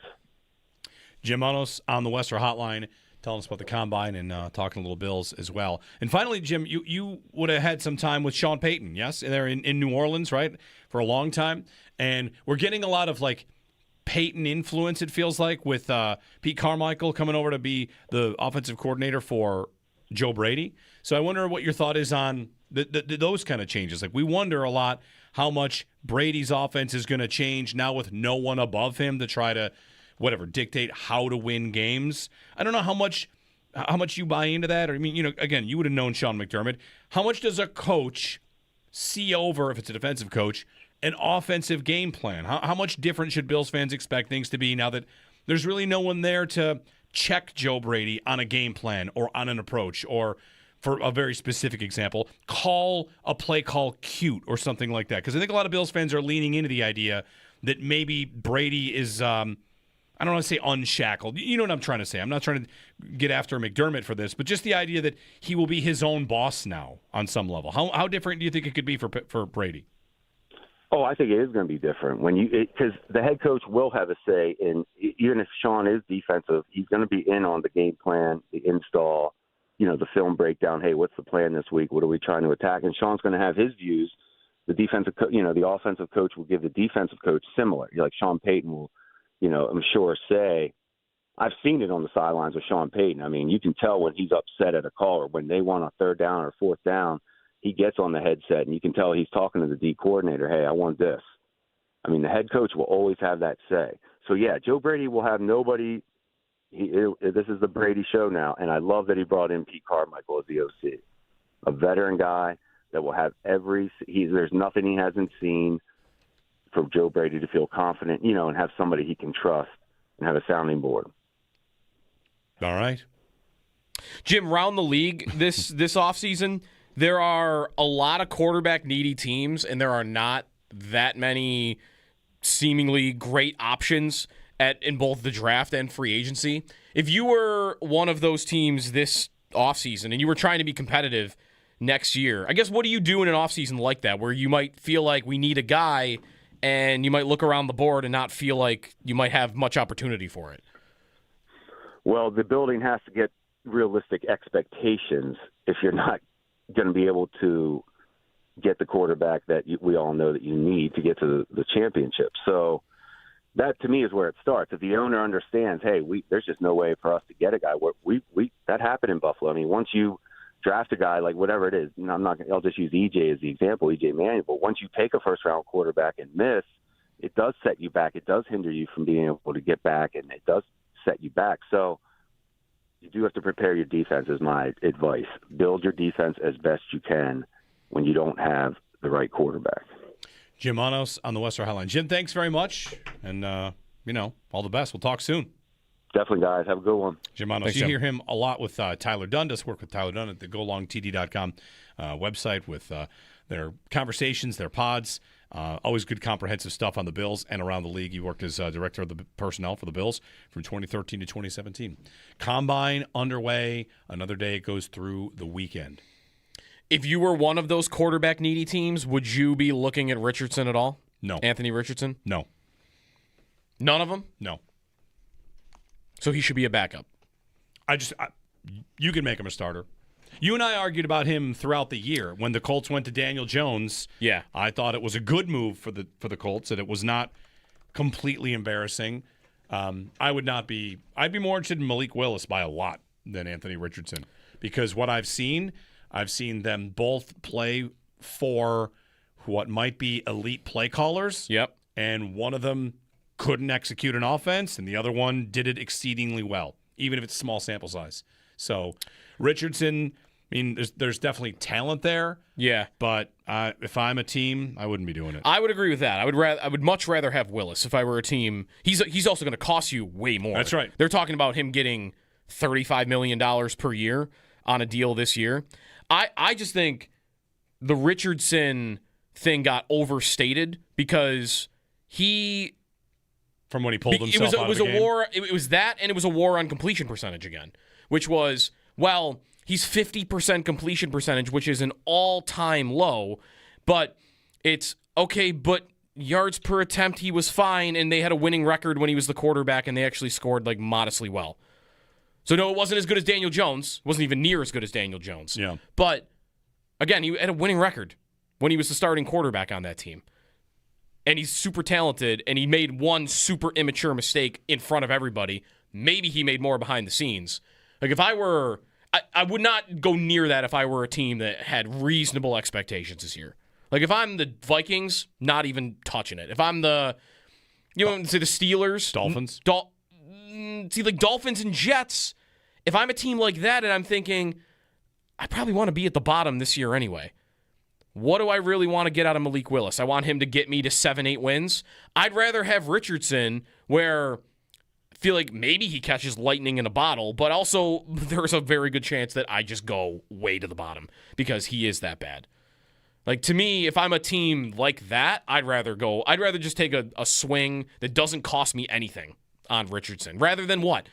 On Miami, I'm going to pay...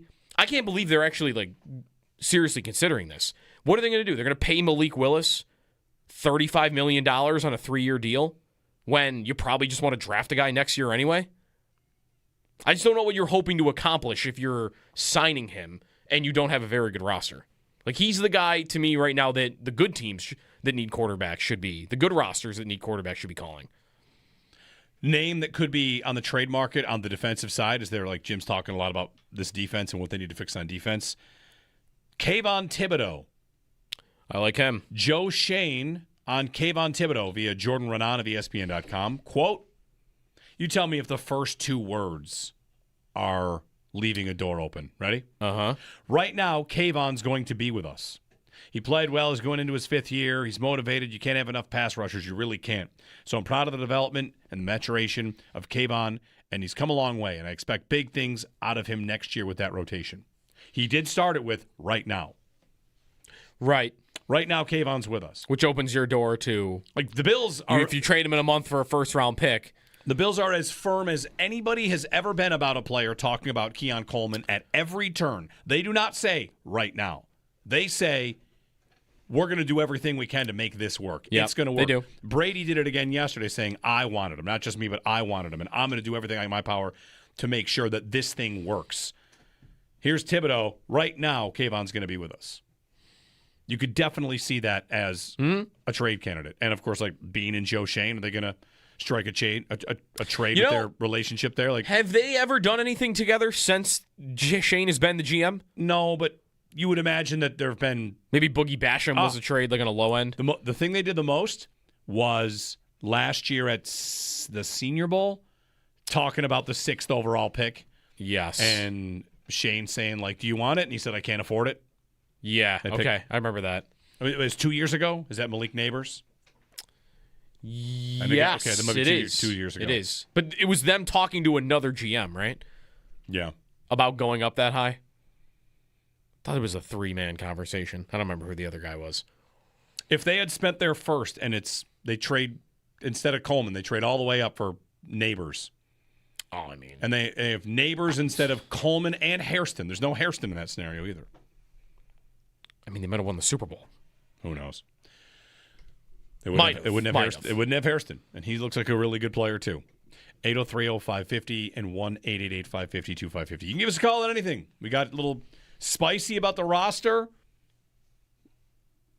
Give us a ring. It's a Friday. It's the weekend. Am I not allowed to say it's the weekend? Not yet? I mean, you are saying it. I'm saying it. It's the weekend. I mean, some people aren't at work yet.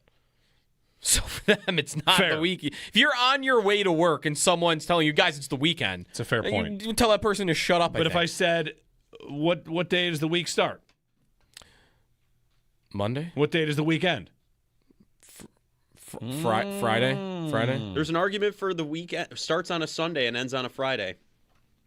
Jeremy Fowler is reporting the Bills are re-signing safety Sam Franklin Jr. to a 3-year deal worth up to $7.5 million. He's the special teams ace. 3-year deal. 3-year deal for Sam right. Franklin. Okay. Prime special teamer and plays safety. We'll see what that deal worth up to 7.5. So we'll see the numbers on that. That's from Jeremy Fowler. Get you the latest on the other side. More of your calls as well. Free agency starting soon enough. Combine rolling today.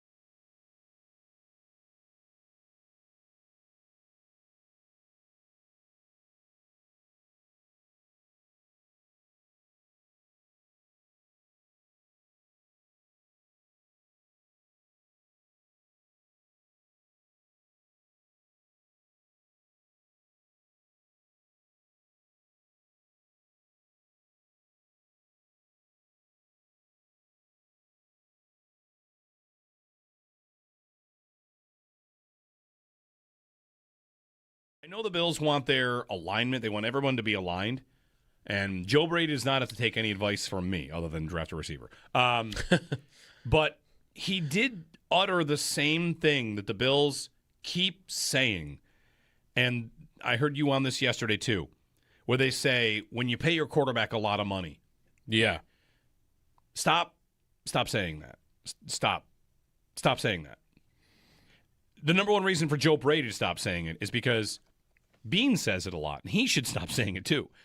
Brady, when he says pretty much anything that Bean says directly, Brady's got this reputation that I don't know how long it'll last. It might be gone by like week 2 of training camp. It might be gone by OTAs. The Bills, of course, wanted alignment. Mm-hmm. And the fact that they hired from within the guy that was in the building, and they said it had nothing to do with him being here. In fact, we pretended we didn't know him. And sure, like take that all for what it's worth. Believe all of it. Anytime Brady says exactly what Bean says, he's going to be accused of just being a puppet. Mm-hmm. He's going to be accused of being a yes man. And I don't think Joe Brady has to be that, of course. I think he has his own ideas, his own thoughts. And as soon as he's ready to tell us those thoughts that aren't direct quotes from the GM, and this one especially about how, you know, you're paying your quarterback a lot of money, you got to make sacrifices. Mm-hmm. It just, you sound like you are just saying what you're supposed to say. So, well, isn't that alignment? That's alignment. That's alignment. That's why it's part of the reason I think he probably has this job right now is he's not going to step out of line and say things in the public that go against at all what the GM thinks about the team and the way it should be constructed. There's a difference between going against and simply not parroting the same line.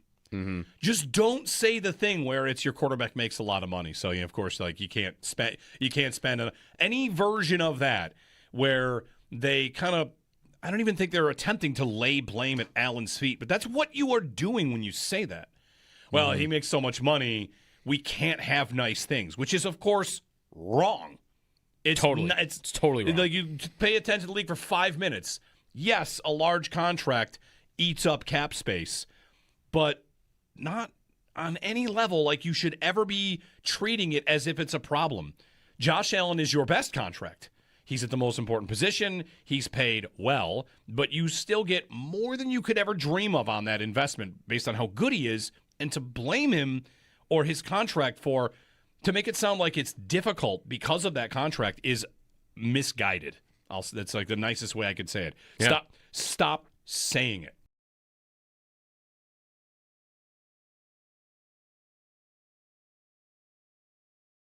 Really, he is my last hope that something that isn't trading for a guy can save their power play. Because everything else, I feel like they've tried, they've done, but he was supposed to be a critical piece of it, and he hasn't played a lot of games this year. It's not like I've loved the power play when he has been on it, but he's just done it so little that my hope would be that, well, he was really good at that in Ottawa, and that he can help drive that more if he can stay healthy, but what's right to expect? That he'll play 10 games? Can he make it through 10 games without getting injured again? There was a moment where he missed a shift in the third period, and people were wondering if he was hurt again. Would you take against the Devils? Let's play a would you take on Norris. Would you take he plays the rest of the regular season and that's it? No. Okay. I think it's sooner. You feel really good about them making the playoffs in that scenario. I think I'd sooner take he gets injured in the next game and is ready to go and plays the entire playoffs. Right. That'd be better. I think I'd rather have that. I mean, the entire playoffs could only be 6 games for all I know, too. True. By the way, still I think the best number from Wednesday, though, was Samuelson, when he was on the ice, the Sabres outshot New Jersey 20-5. That's pretty good. Not shot attempts. Shots were 20-5 when he was out there. He was unbelievable on Wednesday. Really, he is... This just in from ESPN's Jeremy Fowler. The Bills re-signing safety Sam Franklin Jr. to a 3-year deal worth up to $7.5 million. Franklin recorded 13 tackles as a core special teamer last season for the Bills. The deal includes $5 million in the first 2 years. The Bills have also finalized a deal to hire Penn State assistant quarterback coach Trace McSorley. The ex-Penn State and NFL quarterback worked with the Nittany Lions the last 2 seasons. He was a 3-time All-Big Ten selection and played 6 years in the NFL. The Sabres back in action tonight following their win in New Jersey Wednesday. It's a back-to-back Florida trip tonight, taking on the Panthers, and tomorrow the Tampa Bay Lightning. Puck drop tonight is set for 7 o'clock. The Rochester Americans in action tonight as well, hosting the Laval Rocket to bounce back into the win column. Puck drop set for 7:05. Around the NFL, Jeremy Fowler also reports the Colts and quarterback Anthony Richardson, they've mutually agreed to explore a trade. Richardson has regained full vision in his right eye, it's being reported. And Jordan Schultz reports that the Bears have received calls for quarterback Tyson Bagent and DJ Moore. The combine rolls on. Defensive backs and tight ends are in their on-field workouts as we speak. The Bandits host Saskatchewan tonight with face-off set for 7:30 at KeyBank Center, and the Rochester Nighthawks host Saskatchewan tomorrow at 7 o'clock. Tune in for your chance to win a 4-pack of tickets to the Buffalo Home Show at the Buffalo Niagara Convention Center on March 6th through 8th and March 13th through 15th. Get all of your details online at WGR550.com and get your tickets online at BuffaloHomeShow.com. The Paddock Chevrolet Sports Headlines. Paddock Chevrolet with you for the extra mile since 1935. I'm Joe Kelly on Western New York's Voice of the Fans, WGR.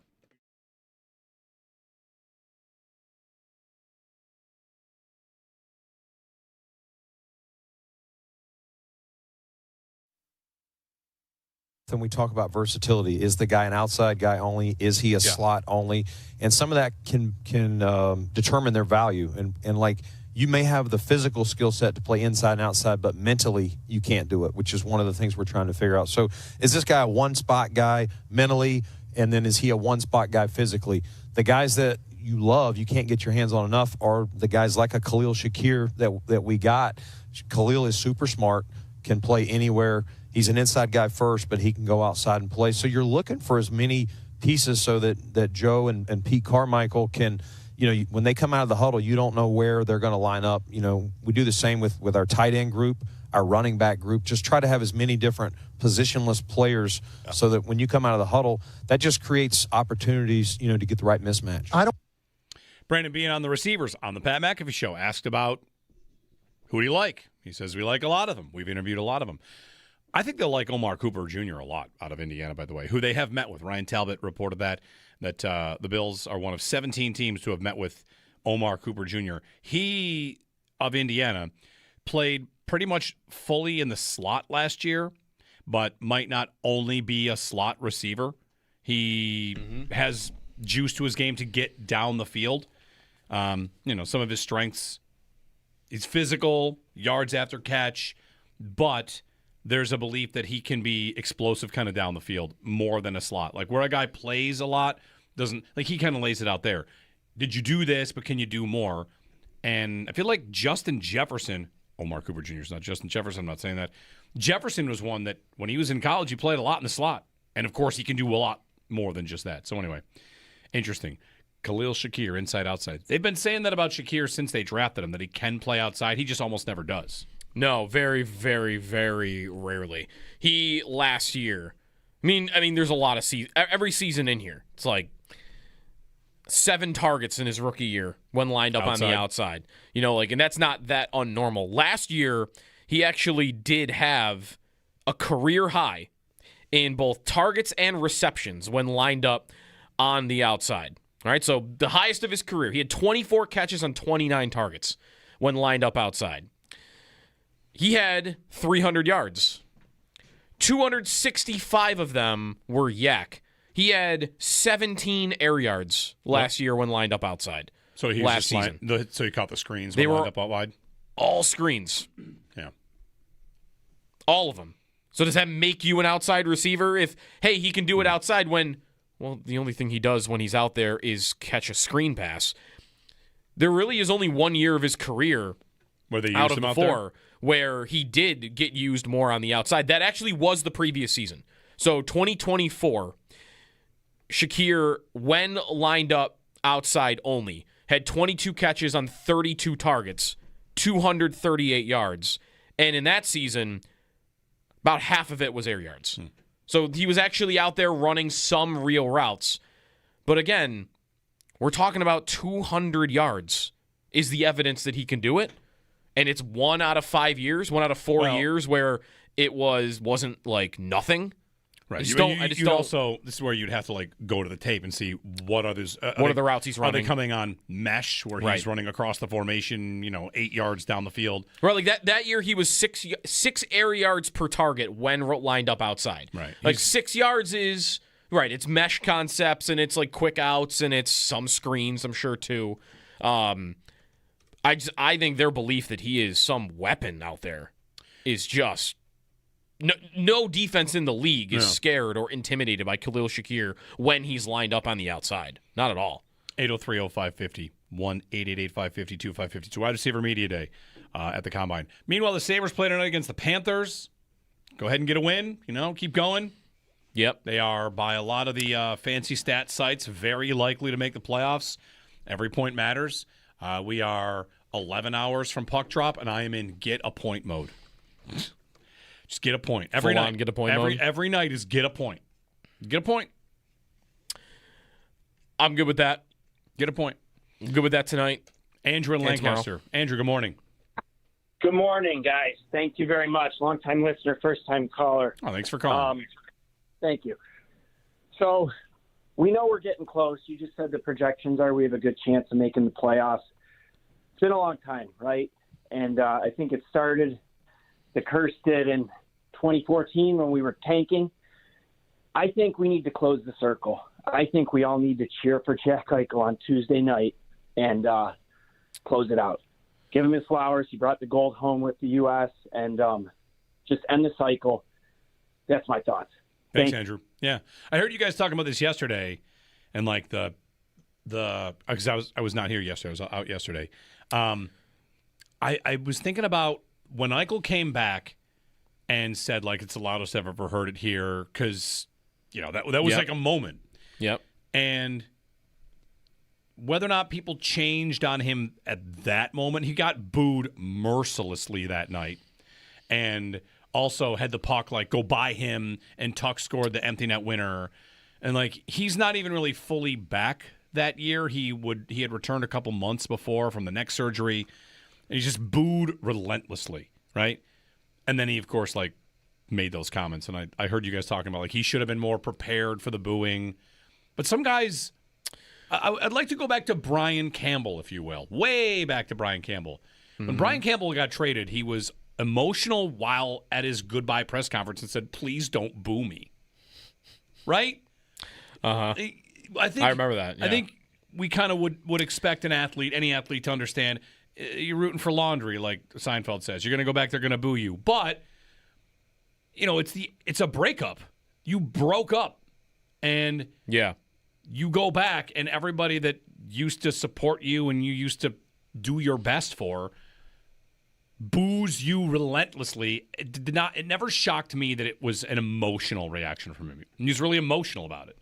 And yeah, whatever. Like, he still talks about, when he was talking in postgame about like winning the gold medal, he talks about that surgery. You want to talk about, of all the things in that storyline that none of us can probably identify with or be sympathetic about, is what he went through with that.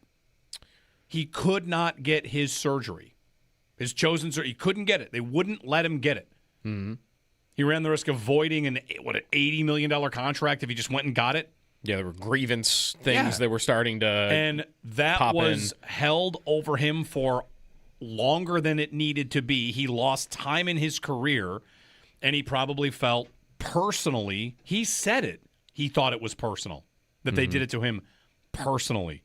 And then to go back and like be booed, you probably just, I don't know, I always felt like there's a lot of context there that we would not know because he's the one that knew that. Yeah, I guess one thing that I mentioned yesterday that I do believe is it wouldn't be as poisonous with some people if he just had... Like, I looked up what John Tavares did after he went back to Long Island, and the Islanders fans that night, they not only booed him, like there was a loud Judas chant when Tavares went back to Long Island. And that's funny. He did the thing that, like, I think you would expect most guys to do, which is what he say after the game, like, they got their feelings, it's out of my control. Like, I do what I can, like, that's it. Right. And then you go in the locker room and you throw stuff. Right. Maybe you are hurt internally, but you don't really let that be seen, whereas Eichel did very clearly. And I do think that grudge will be held.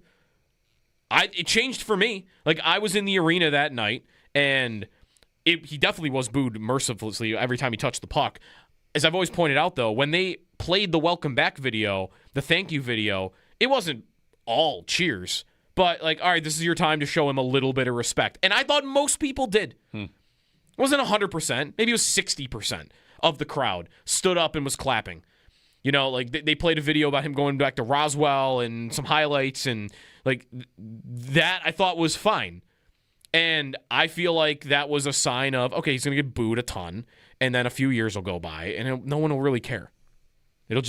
It'll happen the way it does with every other athlete that leaves the Sabres, because every good player of theirs for 50 years since Gilbert Perreault has left.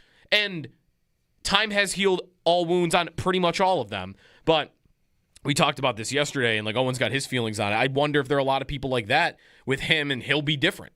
That because he didn't win here, and because he made that comment after the first time he came back, that for some, there is no time heals wounds. I just won't like that dude until the day he's done playing and after. Yeah, that's my whole point yesterday was I have always liked and respected the player, the way everything went, fine, like the whole fallout, everything that went down, great. I understand. I think where everybody gets held up is coming back and saying that the fans you're trashing the fans. And the fans are going to hold on to that. And nobody else that we talked about yesterday or today has done that. They come back and let their emotions get the best of them to the point where now I'm going to make it about you. Yeah. Not the team, it's about you. Speaking of emotions getting the best of you, I don't care about this conversation at all anymore, because the thing that I knew was going to happen today has happened today at 8:44. We already got it. Jordan Tyson has met with the Bills. Let's go. Jordan Tyson. Now, Jordan listen, Tyson. hit that train horn again. We didn't get... Maybe a little on the loud side. Two things. Two things. Go ahead. One very important thing. Didn't we spend the morning? Did we talk to Jim Manos? You don't meet with guys you don't have any chance of taking. Maybe Jordan Tyson's hamstring issues could see him slide a little bit. Jordan Tyson is a great idea for the Bills. He has injury concerns. Number two. And I've taken credit for this and tweeted this. On January 22nd, I tweeted the following. And this is very easy to predict. I can see the future, and a tweet that's going to hit around Friday, February 27th, is going to read, Jordan Tyson says he has had a meeting with the Bills. And it has happened. The prophecy has been fulfilled. Jordan Tyson has met with the Bills. Let's go. Today, he's a Bill. As far as I'm concerned, he's on the team. I love this pick by Brandon Beane. Brandon Beane, you've done it. You've nailed it. Jordan Tyson. What a trade-up, too. What a move to have acquired Jordan Tyson. This is a great idea. We did it. You would need a trade-up. We did it, folks. You might need to get like 13. He might be scared. Teams might be scared off of injury history. Maybe. Yeah, wasn't that kind of why JSN fell? I don't know why JSN fell. He fell because he didn't play at all in his final year at Ohio State because he was injured. JSN fell. He had like 80 yards in his final season at Ohio State because he didn't play. I think JSN fell because he doesn't have like elite size. That's it. Maybe that too. JSN was this guy gets open all of the time. That was JSN. Didn't Gimanos also tell us though that you get in front of every player during this? No. Some way along the way. Like, so did he say interview or did he say meet? He met. He met Joe Brady. Oh, we're gonna do this. I might want to. Did he interview or did they say hi and talk about coffee in the hallway? You don't say if you had coffee in the hallway. Yes, I met with them. That's a good point. Met with them is different than met them. I met Joe Brady. That could be anything. I met with them implies that it's about football. Jordan Tyson has also formally met with the Chiefs. This is probably only coffee though, Joe. Right? Just with them. I'm hoping just in the hallway. Yeah, just in the hallway. Yeah, he also had a meeting with the Browns. Of course, he's gonna have a lot of meetings. This Jordan Tyson character. Anyway, the Bills have met with Jordan Tyson. Yeah, JSN played 3 games in his final season, had 5 catches because of injury. He might have played into it. I'm ready for some guys to run some slow times. Tyson's not running. That hamstring issue is, I'm not going to draft a guy because he's got a hamstring issue? That's his thing, too? Because I'm reading about JSN's final year. He had a severe hamstring injury that knocked him out for the whole season. Yeah? That was JSN. You're right, though. Like, the big difference is JSN 5 inches shorter than what Tyson is. Oh, I don't know about that. Tyson's not exactly a big guy. Isn't Tyson like 6? No. How big's Jordan Tyson? 6'2". I guess. Okay, 6'2". Well, we'll see at the combine. He's got to get measured. I got to get all these guys sorted out. Maybe Denzel Boston's in my head right now. He's a bigger guy. Yeah. Yep. 803-0550. What do you think about Jordan Tyson? It's happening. Whatever. Like I said, today is my Super Bowl. It's the best day of the year. Today's the day of the year when all the receivers are on the Bills, and today Jordan Tyson's on the Bills as far as I'm concerned. It's Jeremy and Joe on WGR. My last hope that something that isn't trading for a guy can save their power play. Mm-hmm. Because everything else, I feel like they've tried, they've done, but he was supposed to be a critical piece of it, and he hasn't played a lot of games this year. It's not like I've loved the power play when he has been on it, but he's just done it so little that my hope would be that, well, he was really good at that in Ottawa, and that he can help drive that more if he can stay healthy, but what's right to expect? That he'll play 10 games? Can he make it through 10 games without getting injured again? There was a moment where he missed a shift in the third period, and people were wondering if he was hurt again. Would you take against the Devils? Let's play a would you take on Norris. Would you take he plays the rest of the regular season and that's it?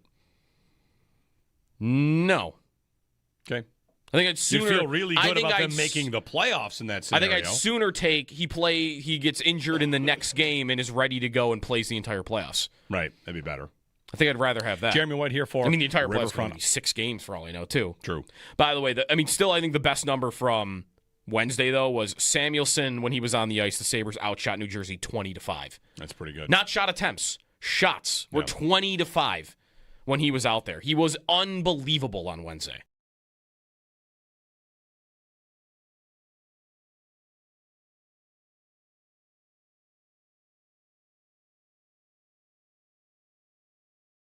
The number I tweeted it yesterday, and I wasn't here. I don't know if you guys discussed it. So we're in one of those spots where you guys had a full show yesterday, and I'll say things, and you'll be like, yeah, we said that yesterday, you dope. Is that they need 24 points in 24 games to reach 98 or whatever. The projected line. The projected cut line. And it's a 500 points percentage, and this is a point about maybe the entire NHL with 3-2-1 or whatever, with 3-point games. Yeah. Only one team in the East has not played at a 500-point pace.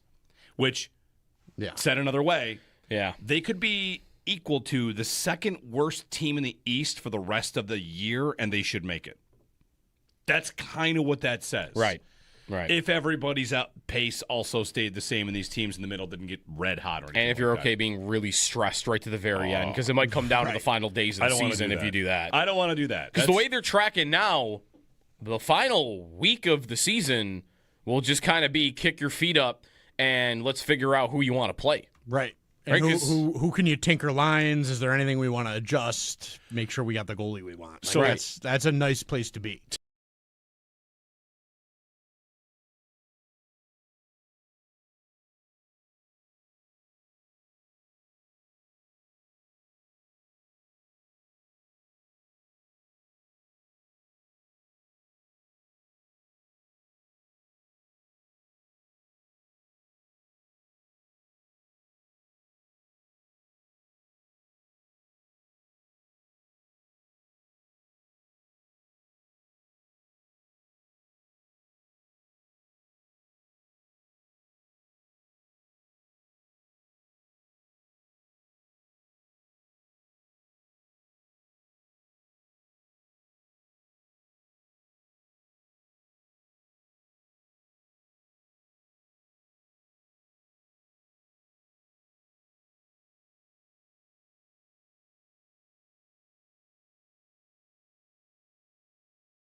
All right, we can get a quick call in here. Bob in East Aurora. Bob, good morning. Good morning. Yeah, I'm a little frustrated. I've watched the Bills have three quarterbacks since I have been watching football. Kemp, Kelly, and now we got Allen. It's a long time in between a great quarterback. The last 2 years, we've wasted Josh. Anybody that has an attitude that it's not time to win now at all costs, they need to go. We need a Super Bowl. I don't think there'd be one person in Buffalo or the Mafia that would care what happens 3 years from now if we win a Super Bowl this year and maybe next year. It's time. Josh could get hit one time. He's reckless. He's very reckless at times. Yeah. He gets hit and he's done. We're done. So the next great quarterback comes around, which could be another 20, 25 years. Thanks, Bob. I don't think you're alone. When I get to the player grades on the other side, too, I have a couple thoughts for you on that. And the stadium tying into try and win it in year one of the new stadium. So thanks for the phone call, Bob. I don't think you're alone. I think a lot of people share your sentiments. 803-0550, Jeremy and Joe on WGR. I know the Bills want their alignment. They want everyone to be aligned. And Joe Brady does not have to take any advice from me other than draft a receiver. But he did utter the same thing that the Bills keep saying. And I heard you on this yesterday, too, where they say, when you pay your quarterback a lot of money. Yeah. Stop saying that. Stop saying that. the number one reason for Joe Brady to stop saying it is because Bean says it a lot, and he should stop saying it too. Brady, when he says pretty much anything that Bean says directly, Brady's got this reputation that I don't know how long it'll last. It might be gone by like week 2 of training camp. It might be gone by OTAs. The Bills, of course, wanted alignment. And the fact that they hired from within the guy that was in the building, and they said it had nothing to do with him being here. In fact, we pretended we didn't know him. And sure, like take that all for what it's worth. Believe all of it. Anytime Brady says exactly what Bean says, FanDuel Sportsbook, he's going to official be part- accused of just being a puppet. He's going to be accused of being a yes man. And I don't think Joe Brady has to be that, of course. I think he has his own ideas, his own thoughts. And as soon as he's ready to tell us those thoughts that aren't direct quotes from the GM, and this one especially about how, you're paying your quarterback a lot of money, you got to make sacrifices. It just, you sound like you are just saying what you're supposed to say. So, well, isn't that alignment? That's alignment. That's alignment. That's why it's part of the reason I think he probably has this job right now is he's not going to step out of line and say things in the public that go against at all what the GM thinks about the team and the way it should be constructed. There's a difference between going against and simply not parroting the same line. Just don't say the thing where it's your quarterback makes a lot of money. So, of course, like you can't spend any version of that where they kind of, I don't even think they're attempting to lay blame at Allen's feet, but that's what you are doing when you say that. Well, he makes so much money, we can't have nice things, which is, of course, wrong. It's totally wrong. Like you pay attention to the league for 5 minutes. Yes, a large contract eats up cap space, but not on any level like you should ever be treating it as if it's a problem. Josh Allen is your best contract. He's at the most important position. He's paid well, but you still get more than you could ever dream of on that investment based on how good he is. And to blame him or his contract to make it sound like it's difficult because of that contract is misguided. That's like the nicest way I could say it. Yeah. Stop saying it.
Wide receiver Jordan Tyson has met with the Bills. He announced at Wide Receiver Media Day at the NFL Combine. Also, Jeremy Fowler reports the Bills are re-signing safety Sam Franklin Jr. to a 3-year deal worth up to $7.5 million per source. Franklin recorded 13 tackles as a core special teams member last season for the Bills. This deal includes $5 million in his first 2 years. Also, the Bills have finalized a deal to hire Penn State assistant quarterback coach Trace McSorley, the ex-Penn State and NFL quarterback, worked for the Nittany Lions the last 2 seasons. He was a 3-time All-Big Ten selection and played 6 years in the NFL. The Sabres back in action tonight following their win in New Jersey. Wednesday, it's a back-to-back Florida trip, taking on the Panthers, and tomorrow, the Tampa Bay Lightning. Puck drop is set for 7 o'clock. The Rochester Americans in action tonight as well, hosting the Laval Rocket, looking to bounce back into the win column. Puck drop set for 7:05. Around the NFL, ESPN's Jeremy Fowler reports the Colts and quarterback Anthony Richardson have mutually agreed to explore a trade. It's also being reported that Richardson has regained full vision in his right eye. NFL Network's Ian Rappaport reports extending Will Anderson as a top priority for the Texans this offseason, and Raiders head coach Clint Kubiak said they'll definitely want to have a 2-man show at running back this season. The Combine rolls on. Defensive backs and tight ends are in their on-field workouts as we speak. And the Bandits host the Saskatchewan Rush tonight. Face-off set for 7:30 at KeyBank Center. And the Rochester Nighthawks host Saskatchewan tomorrow at 7. That's your Paddock Chevrolet Sports Update. Paddock Chevrolet with you for the extra mile since 1935. I'm Joe Kelly on Western New York's Voice of the Fans, WGR.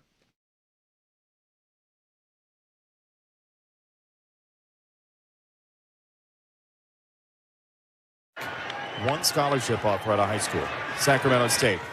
Tyson. Here he goes. Another Sun Devil touchdown. This is a machine. Jordan Tyson touchdown. So the Wide Receiver Media Day is underway at the Combine. Sal Capaccio's back from Indy. I'm going to bring him in here at some point before he starts the Extra Point Show. Jeremy and Joe, good morning. Happy Friday. You guys want to make a bet? Will the Bills meet with Carnell Tate? I mean, if they're meeting with Jordan Tyson, why would they meet with one and not the other? So yes. What do you Which have I to don't lose? think think that works for your bet idea. No, if we're all on the same side. We all think the answer is. I'll go against you guys. You'll take a no. I'll take a no. I mean, he's going to be so far gone. Tyson will be probably too. But So I why think meet with Tate's Tyson? Another level, I would even think. I got to get to, we're trying to do anything we can to piece together what they're doing at the Combine and who they meet with. And, they might meet with guys they don't like to find out, let's take this guy off our board, whatever. But will they meet with Arvell Reese? Will they meet with Sonny Styles? Will they meet with, Fernando Mendoza? This is where I kind of want to just throw it all away because I'm reminded, someone just sent this along, I'm reminded of a story that the Bills took Bijan Robinson out to dinner once before his pro day. What's wrong with that? He was going to be gone 25 picks before you were up. You went to dinner with him. That just means they probably would have taken him. If he got to a certain point, they probably would have taken him. They have been linked to every running back until James Cook was good. Every time. I guess I'm forgetting. Was he? Maybe it wasn't as known that he was going to go as high as he did. No. Okay. That's why, because I'm remembering how high he went. We had a lot of conversations about whether or not they should take Bijan with a first-round pick, and then he went too high. Okay, you're right. I remember. He went way high. They definitely would have taken Bijan. Yeah, you're right. He was not a total crazy. That would be Sonny Styles right now. Yeah. There's zero chance. Taking him out to dinner would be okay, this is ridiculous because he's not going to come near you unless you want to trade up for him. What are you going to trade up to? They get Sonny Styles there right now. 3. Yeah, you're not doing that. 2. I mean, off-ball linebackers don't really ever get drafted. What's the last time a linebacker got drafted that high? Boy, I'd have to know which one was an off-ball linebacker. What about the guy that went to Seattle out of Wake Forest? Aaron Curry? Is that who that was? Aaron Curry? I remember him. Yeah, that's not That's a long time ago. That's 2009. Yeah, I'm looking. Right, to do the off-ball versus pass rusher thing, the last 3 years. To me, what I'm looking at right now is I think the highest that a off-ball linebacker has gone in the NFL draft in the last 3 years is the 15th pick. Is that Jack Campbell? He went 18th. Okay. Jalon Walker is an off-ball linebacker, right? No.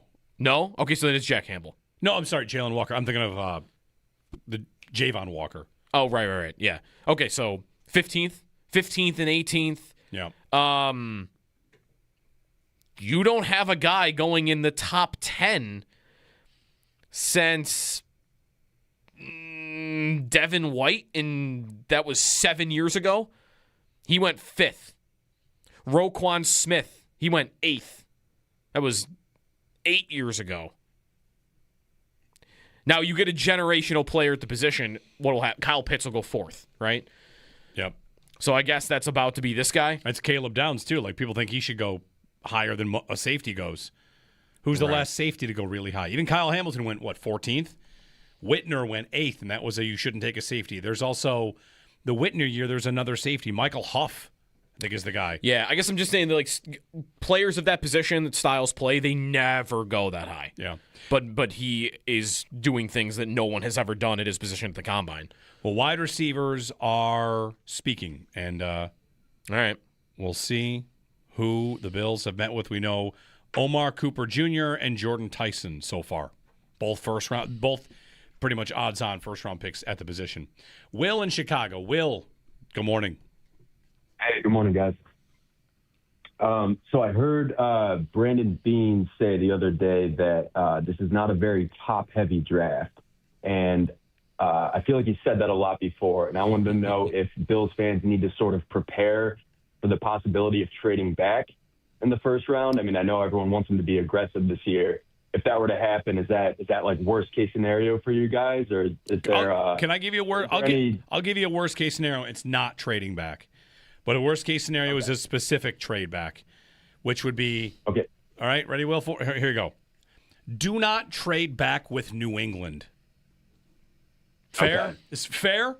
Can we do that? Yes, totally fair. Don't trade back with New England and allow them to get the receiver that they desperately want also, because they're in the market for a receiver and they actually pick after you. Anybody that they want. Don't trade back with New England. I'd like to just set that as the let's put that as the baseline. That's what you should not do. Isn't there evidence they wouldn't? Wasn't the story out of New England a couple years ago that they were mad at the Bills because they didn't want to trade down with them in the second round? Is that where they picked Coleman? And New England they picked wanted to Jalen come Polk. up. They ended up taking Jalen Polk. What did they I want? think Evan Lazar on our show told a story after that the Bills wouldn't do business with New England on that, which is then what created more debate about, well, wait, you weren't willing to do business with a bad New England team, but you were willing to do it with Kansas City and so on and so forth. Yeah, I agree with that. The overall concept of trading down, I am definitely prepared for them to do it. Bean said it again yesterday, that, like, when there aren't that many first round, when you don't have any guys left with first round grades, a move that you can make is to move, like he said this, move back and get more picks. And they picked 26, so I don't know who they have graded as a first round guy. If they have none left, then sure, I think it's totally possible that they would move back. Can I and tell you gather something more I picks. saw Field Yates say yesterday? Where, listen, we're going to talk about the draft for months. We all realize the draft is both very important and also on some level very stupid. Field Yates yesterday said that he'd like to be at 26 more than he'd like to be at 6 because of the way the talent breaks. Yeah, that's right. You might be better off at 26 than you would be at 6. Why? Because try to make any sense of it ever. No, is it because there's more none. depth of talent at 26 than there is normal top 6 guys? Try to make it make sense. I saw him say it. I'd rather be at 26 than 6. It's a crazy thing to say. It's absurd. It's in any context, in any year, it's obviously nuts. Utterly nuts. Yeah, And right. In addition to that, like to the caller's point about, trading back and there's not a I just want to know if we could accept, like, they say that, and not even about Bean or the Bills. The number of times I hear people tell me there are only 12 players worth taking in the first round, and yet no one will ever trade up. Make it make sense. How does it work? The draft as a giant thing can never get its story straight. Which is it? It's good to trade down. Oh, all right. Why? Well, there are only like 10 good players. Oh, so I want to get more picks where there are less likely good players. I'm taking lottery picks. Like, okay, we're just going to, throw it at the wall and hope something sticks. Okay, I think you should do that sometimes. I also think in other years, if one of those 11 first-rounders falls to, say, 13, you should go get that guy and trade your future first, knowing, well, next year we only have like 12 first-rounders again. Next year's supposed to be the best first round in a long time, like a loaded draft class. How many first rounders do you think we'll get up to? Will we get to 14? I'm ready for Matt Miller to tell me, like, I got 14 first rounders this year. 1 year from today. In the most loaded class of all time. The wide receiver class from 2 years ago with Keon. How many first rounders did people say there were? 14? 15? So, I don't know. Should they trade back? Talk to me after free agency. Did they fill enough needs in free agency? Did they fill their very glaring needs at defensive end and wide receiver? Well, another reason that they even cited as to why they moved back when they made the Worthy trade was they didn't have a third-round pick that they thought they were going to have from Tremaine Edmonds and compensatory stuff. And that third-round pick ends up becoming? Dwayne Carter. And how important has that been? Less important than the fourth-rounder the Chiefs got in that trade. Right. He's been a non-factor. Yeah. He was a scratch in the AFC Championship game. Was he not a healthy scratch in that game that year? Right. Yeah, he was a healthy scratch. He was a healthy scratch multiple times in his rookie The Bills season. had an AFC Championship game against the Chiefs where the guy the Chiefs got, while he's not been all that great, was very important in that game. Yeah. And your two pieces were Keon Coleman, who was not on the field in the final drive, did not get targeted in important plays, and Dwayne Carter, who didn't play. Like, you could trade down with an idea in mind, but...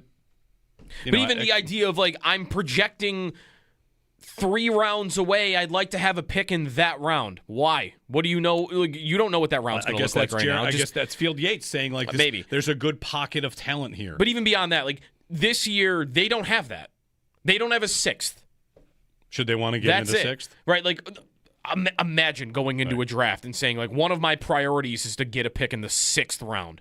Like, okay, a team that, by the way, cuts 6th and 7th round picks every single year out of training camp. So I don't think that reality exists this year. They are not missing a 2nd. They are not missing a 3rd. They're not missing a 4th. Like, to me, trading down, it's not the worst idea if, a board falls a certain way, but it's never to me, it's not what this GM has been for 4 years, which is aggressive. It's not aggressive. It's not increasing your probabilities of landing on the great players instead of the pretty good players. You're not going to have enough snaps to find out what all of these guys are. That's part of why they make their 6, 7, 8 picks every year, and 3 of them don't make the roster. Like, oh, well, maybe those guys could have even ended up being something, but you don't have the room to fit them. Is that different this year? Will they have the ability to keep all their draft picks this year because there is so much changeover, especially on defense? Maybe this year will be different for that. And you can tell me that when they do trade down. But I would be a lot, I think, to get me on board with moving from 26 to like 30, 32, whatever, because they didn't like anybody. 803-0550. Get a call in from Ryan in West Seneca. The new segment debuting. Hey, Ryan, good morning. Oh, man. Hey, guys. So since listening that I've been on hold, I got a different question. But my initial question was, out of all the predictions as far as first-round picks are concerned, outside of the top 5, because top 5 are pretty much, you know who's going where in the top 5 picks. How many predictors have been correct over the years? Like, I mean, nobody really gets outside top 5, sometimes outside top 5 picks correct. That's one question. I know there's got to be stats on that. Another question, I say trade up. Get a killer wide receiver on a rookie contract now versus get somebody who's going to cost you a ton of money, who's a veteran, also a good wide receiver. And then, you know what I mean? I say trade up. Get the killer wide receiver right now. Thanks, Ryan. To the point about accuracy and like what people get right, I would say I don't know the numbers. The really good draft prognosticators probably get like 22 out of 32 first-round picks correct, right? In the neighborhood, what is 20 to 25? Getting them on the right team is near impossible because, it's just like trying to get a perfect bracket in college basketball. It's a butterfly effect. If you think a guy's going to go third and one team surprises you with a pick, like the Raiders jump up and take what guy's name? Leatherwood? Leatherwood. They took that. What? All of a sudden, Cleveland Farrell, they did it with too. Cleveland Farrell was fourth overall. Fourth overall. All of a sudden, like, my entire draft is scrapped because I didn't think this guy was going to go here. Like, were you wrong, or did one team just kind of jump in there with an unexpected little plot twist? So I think if you were to guess today and list, today's tougher, but by the time we get to draft night and you write down 32 names that you think will go in the first round, I think you could probably, as just a person that has the internet, get 20 safely. So I don't think it's wrong. And another point I always like to make is if a guy thinks he's going in the first round, let's say Sneaky Joe DiBiase, linebacker out of Buff State, right? Okay. There's a team drafting Couldn't give me like Ohio State even for the exercise. Fine, Ohio State. Sneaky Joe out of Ohio State. And you've talked to a lot of teams in the first round, and you know spots where you might go. 18, 22, 25, 29, 30, and 31. But every time the team gets to you, it's like, oh, man, we're right down to it. What do you guys think? Last minute call. Is it going to be Joe or is it going to be alt Joe? Like, let's go this way. You lose 4 coin tosses. You go from being the 18th overall pick to being a second rounder. Or maybe in the second round, teams at the top, they're like, wow, we got other like, guys can fall, and it doesn't have to mean always that the entire league didn't think they were that good. It can just mean, you had some bad luck. You were going to be a coin toss away from getting taken 23rd overall. And quarterback, this is even more true with. Think about quarterback. Aaron Rodgers fell so far, right? Why did he fall? Well, it was not a quarterback-hungry draft. Some drafts are more quarterback-hungry than others, and some quarterbacks are more quarterback-supplied than others. If you're looking at this year's draft class, imagine that there are 5 good quarterbacks. Vegas would take one. The Jets would take one. Arizona would take one. 1, 2, 3. Tennessee would not. The Giants would not. Cleveland might. Washington would not. New Orleans, I don't know. But there are years where you go to the top 5 teams and you're like, actually, none of these teams really need quarterbacks. They've already taken one recently. So does that slide your quarterback to the second round? Because once you get to a certain spot, let's say you're Ty Simpson, right, who might be a first-round pick. There are some that think he's going to make it to Pittsburgh at 21. And Pittsburgh is really thinking, like, what do we do here? Should we take Ty Simpson? No. Next up, Chargers. They take a quarterback? Nope. Philly? Nope. Cleveland? Maybe. Chicago? Nope. Buffalo? No. San Francisco? No. Houston? No. Rams? No. Denver? No. New England? No. Seattle? No. You miss by one spot. You're Ty Simpson. If you don't go 21st or 24th, see you in round 2. You know what I mean? So I think there's just a lot at play. But thanks for the phone call. 803-0550 is our phone number, and 1-888-550-2550. I wonder if Sam Franklin's going to get some snaps on defense, by the way. It's a good number of guarantee for a special teamer. Maybe. He's a good special teamer. I was looking at that during the break, though. He has really, this is going to be his 7th year in the NFL. In 6 completed seasons, he's never really been a guy who plays on defense. He played a quarter of the defensive snaps in Carolina once in his rookie year and then a quarter again like in his 4th year. And really there was no other season where he really did it. So maybe, I guess I would expect more that he is a core special teams guy. Yeah. And that's probably it. We do our hockey segment in a moment here, but before we do that, I just sent something to Joe Cali because, well, you can't see the future. You don't know what's going to happen. But we have Jordan Tyson having met with the Bills, and he did the thing. Cool. Really cool. Loves ball for sure. He's trying to get me on a couple of questions, but sure, he ain't get me. Jordan, can you talk about the idea of playing with Josh Allen? That'd be amazing. I would love it. Jordan Tyson, how to be to play with Josh Allen. Amazing. That is what the combine is. Let me have my moment. Let me Go ahead. Have your moment. I get one day a year where I can have Carnell Tate tell me how amazing it would be to play with Josh Allen, which I hope he does later this morning. And then I'll hold that dream and I'll watch it disappear on draft night. Just let me have my dreams, Joe. Sal's in here trying to convince what me. What is He's he like, going to say? It doesn't mean anything. Like, Sal, let me have my dreams. Take it. Mekhi Lemon is not going to run the 40 at the combine, by the way. That just in. That's bad. That means he's not going to. He's going to do the gauntlet and all the routes, but he doesn't want to run the 40. He probably wouldn't have a good number then. Is that a fear of his draft stock going down because of it? He's not slow, though, right? He's definitely not a burner. No. I don't know that he's slow. He's kind of a...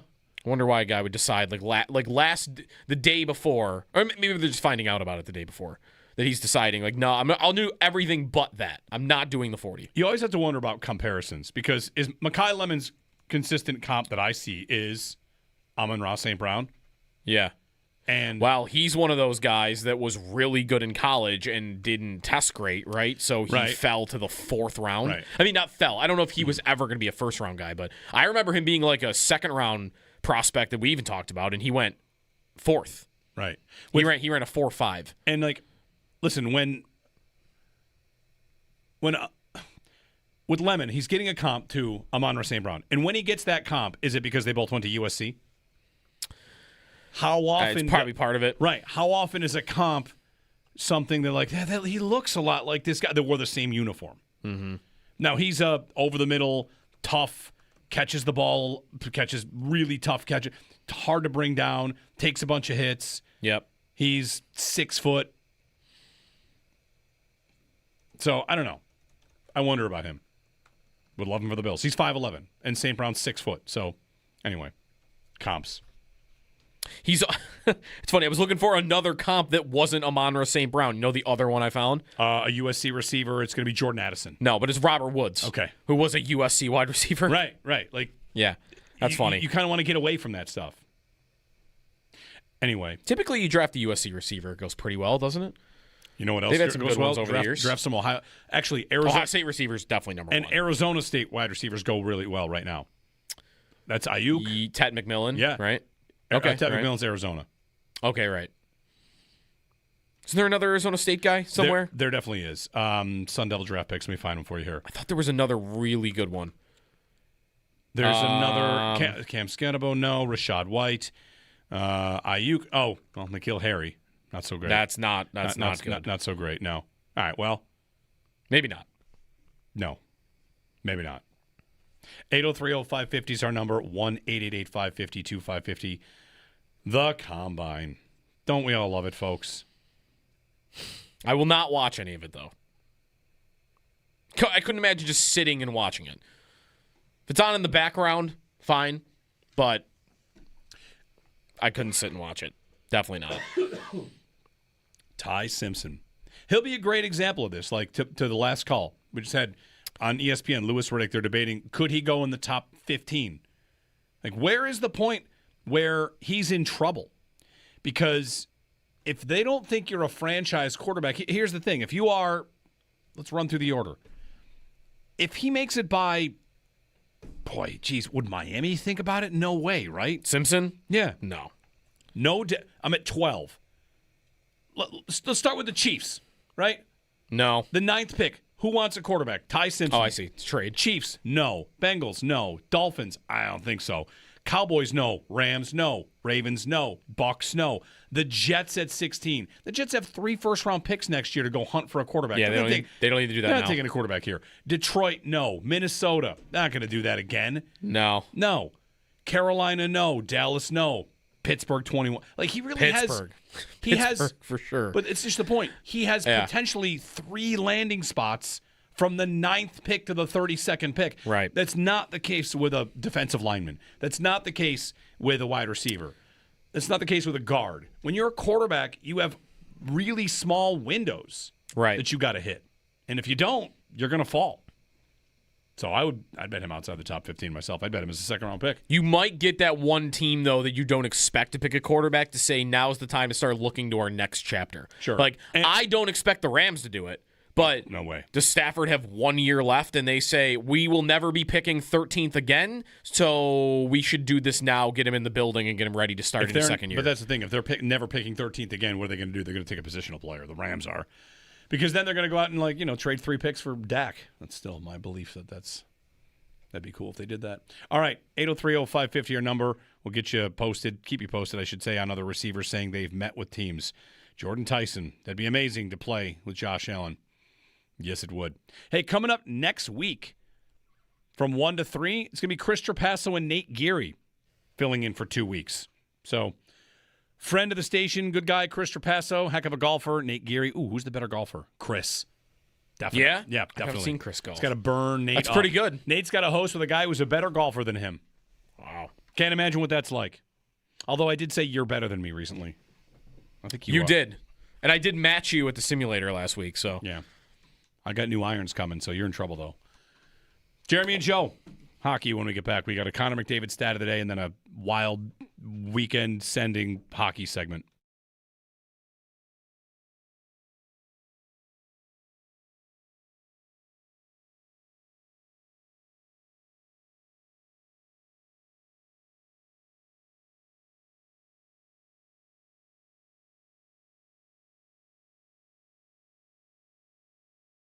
How about the drills, the numbers, the 40 time? It feels like, let's start with the 40 time. I'm going to get you on 3-cone and short shuttle. Do some teams value some drills and then dismiss others? I'd imagine you got 32 different teams. Do you have 32 different evaluations of the drills themselves? Yeah, I think there's certainly ones you value more than others. Every team will have specific ones. You're right. But I will tell you this. I loved it. I love getting the numbers. That is part of the, you hear the cliche, part of the puzzle, the tools. That is true. It's how we got Matt Milano. He tested off the charts. He hit every kind of check mark for his position that starts in the NFL. And that's when I see that as a GM or a director of personnel, you're saying, hey, hold on. This guy hits every check mark physically. Let's look at this tape a little more. I know he's undersized, but hey. And then that's what the combine can do for players. Yeah, thinking about a guy like Milano or someone like that, as you're watching these guys, that sounds like that. Analytics has been a buzz phrase, obviously, in the last decade plus.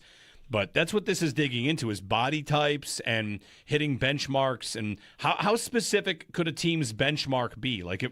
Ruben Bain is a good one here. I saw. He's under 31 inches for his arms, and no player has been taken in the first round with arms that short in 20 years, and no player has double-digit sacks with arms that short in 20 years. Would a team be so married to the idea that guys of a certain build just don't produce that they would fade a player significantly on 1 inch difference in their arms? That would be shocking to me. Yes, I would say this. Teams, when I say shocked, I would be shocked if he is this good of a player. There is no way that should prevent a team from taking him if they feel he is worthy of top 10. You can't let, like you said, in whatever that arm leg discrepancy is. I promise you, if you get 10 measurements, you'll get 10 different ones.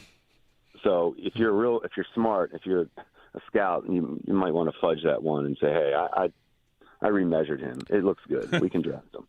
I mean, it's ridiculous. If he's that good of a player on tape, that arm length shouldn't matter. Now, you don't want to be a team you don't want to take too many exceptions. I mean, slow is slow. So you don't want to take Anquan Bolden's always the example we use at receiver, a guy that didn't run well and his tape was outstanding. But you don't want to make it to, you're not going to always get Bolden.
For this stat of the day, we turn to senior goaltending correspondent and also rainer on parade of good weather news, Owen Parker. Oh, come on. You became the Rain Man earlier today. I'm realistic.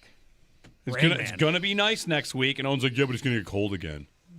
I can never. You snowed on our parade. It's the same with the Yes. shorts. I'm the same way with the shorts. I can't do the shorts until it's time to do the shorts for good. I don't want to even think about it being warm until it's going to be warm for good. All right, stat of the day. You're not wearing pants if it's 72 next Monday. 100% I am. Oh my God. 100% I am. I don't know if I believe you. Questionable. I'm sorry. It's how I operate. All right, Connor McDavid last night scored his 100th point of the season, which draws him into the top 3 with Wayne Gretzky, Mario Lemieux for the most 100-point seasons of all time. As Connor McDavid's 9th 100-point season. It is just a testament to the production and level of consistency that guy brings. Do you have how many behind like Gretzky he is? Oh, I had it earlier when I was looking. He's got to How be many 100-point seasons? I think. Yeah. I can find it quick. He has 9, and I want to predict he's like halfway there. Yeah, I don't even know if it's that. I would bet that. I bet Gretzky has 15. Yeah. Let's see. 13 straight seasons. And let's see. Most 100-point seasons. He's got 15. Okay. But 13 in a row, which is psychotic. Nice. The Sabres have had 6 100-point seasons in their history. None since 1993. Ugh. Will they have one from somebody that's on this team right now? Ever? I mean, Tage got close, right? Mm-hmm. He got to 94. He currently has 61 in 58 games, so I don't believe he's going to get it this year. No. He would need 39 points in 24 games. Yeah, that'd be crazy. You know, I'd like to have a nice game tonight. How about Alex Tuck having a nice game against the Florida Panthers tonight? That'd be cool. You know, I'd like him to show up against like Florida. I was thinking about this. It's nice that the Sabres beat the Devils. Yeah. It's very, very nice. Somebody other than Tage. He came back from the Olympics. He's supposed to be tired. He had the goal and the assist. Yeah. All right, somebody else also score here. I'd be cool with Norris having a night too. Yeah, I mean, have him go. Show us why we like when you're alive for us. UPL tonight and then Lion tomorrow. No, Lion tonight. Lion tonight, UPL tomorrow. Yeah. Okay. Yeah, that'd be my guess. Lion tonight, UPL tomorrow. I tasked the gentleman here with coming up with basically a Friday segment. During football season, we had the Super Great American Football Friday Frenzy. And, allows us to kind of go to the weekend, wind down, talk about everything that's coming up on the weekend. And I thought we should do that with hockey. We got meaningful weekends, meaningful games in February and March and April. So maybe Fridays in the 9 o'clock hour, we should do some version of the Super Great American Football Friday Frenzy. But what would the hockey equivalent of that be?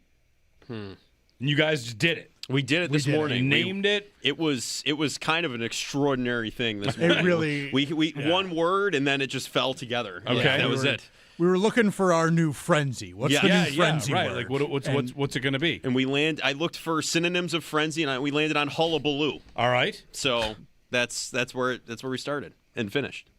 And we went from there. Do we have a fancy produced open? Oh, and we everything? do. We do. We sure It's do. pretty similar. So here we go. I'm finding out for the first time ever what this segment is called, and we will now talk hockey heading to the weekend. I reserve the right to interrupt any of our hockey discussions with Carnell Tate saying he has met with the Bills. Okay. But all right, let's have our new segment. Great start.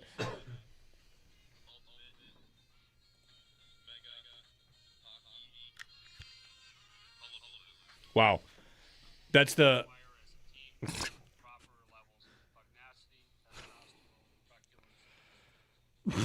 All right. Ultra Ultimate Mega Hockey Hullabaloo. Yes. Yep.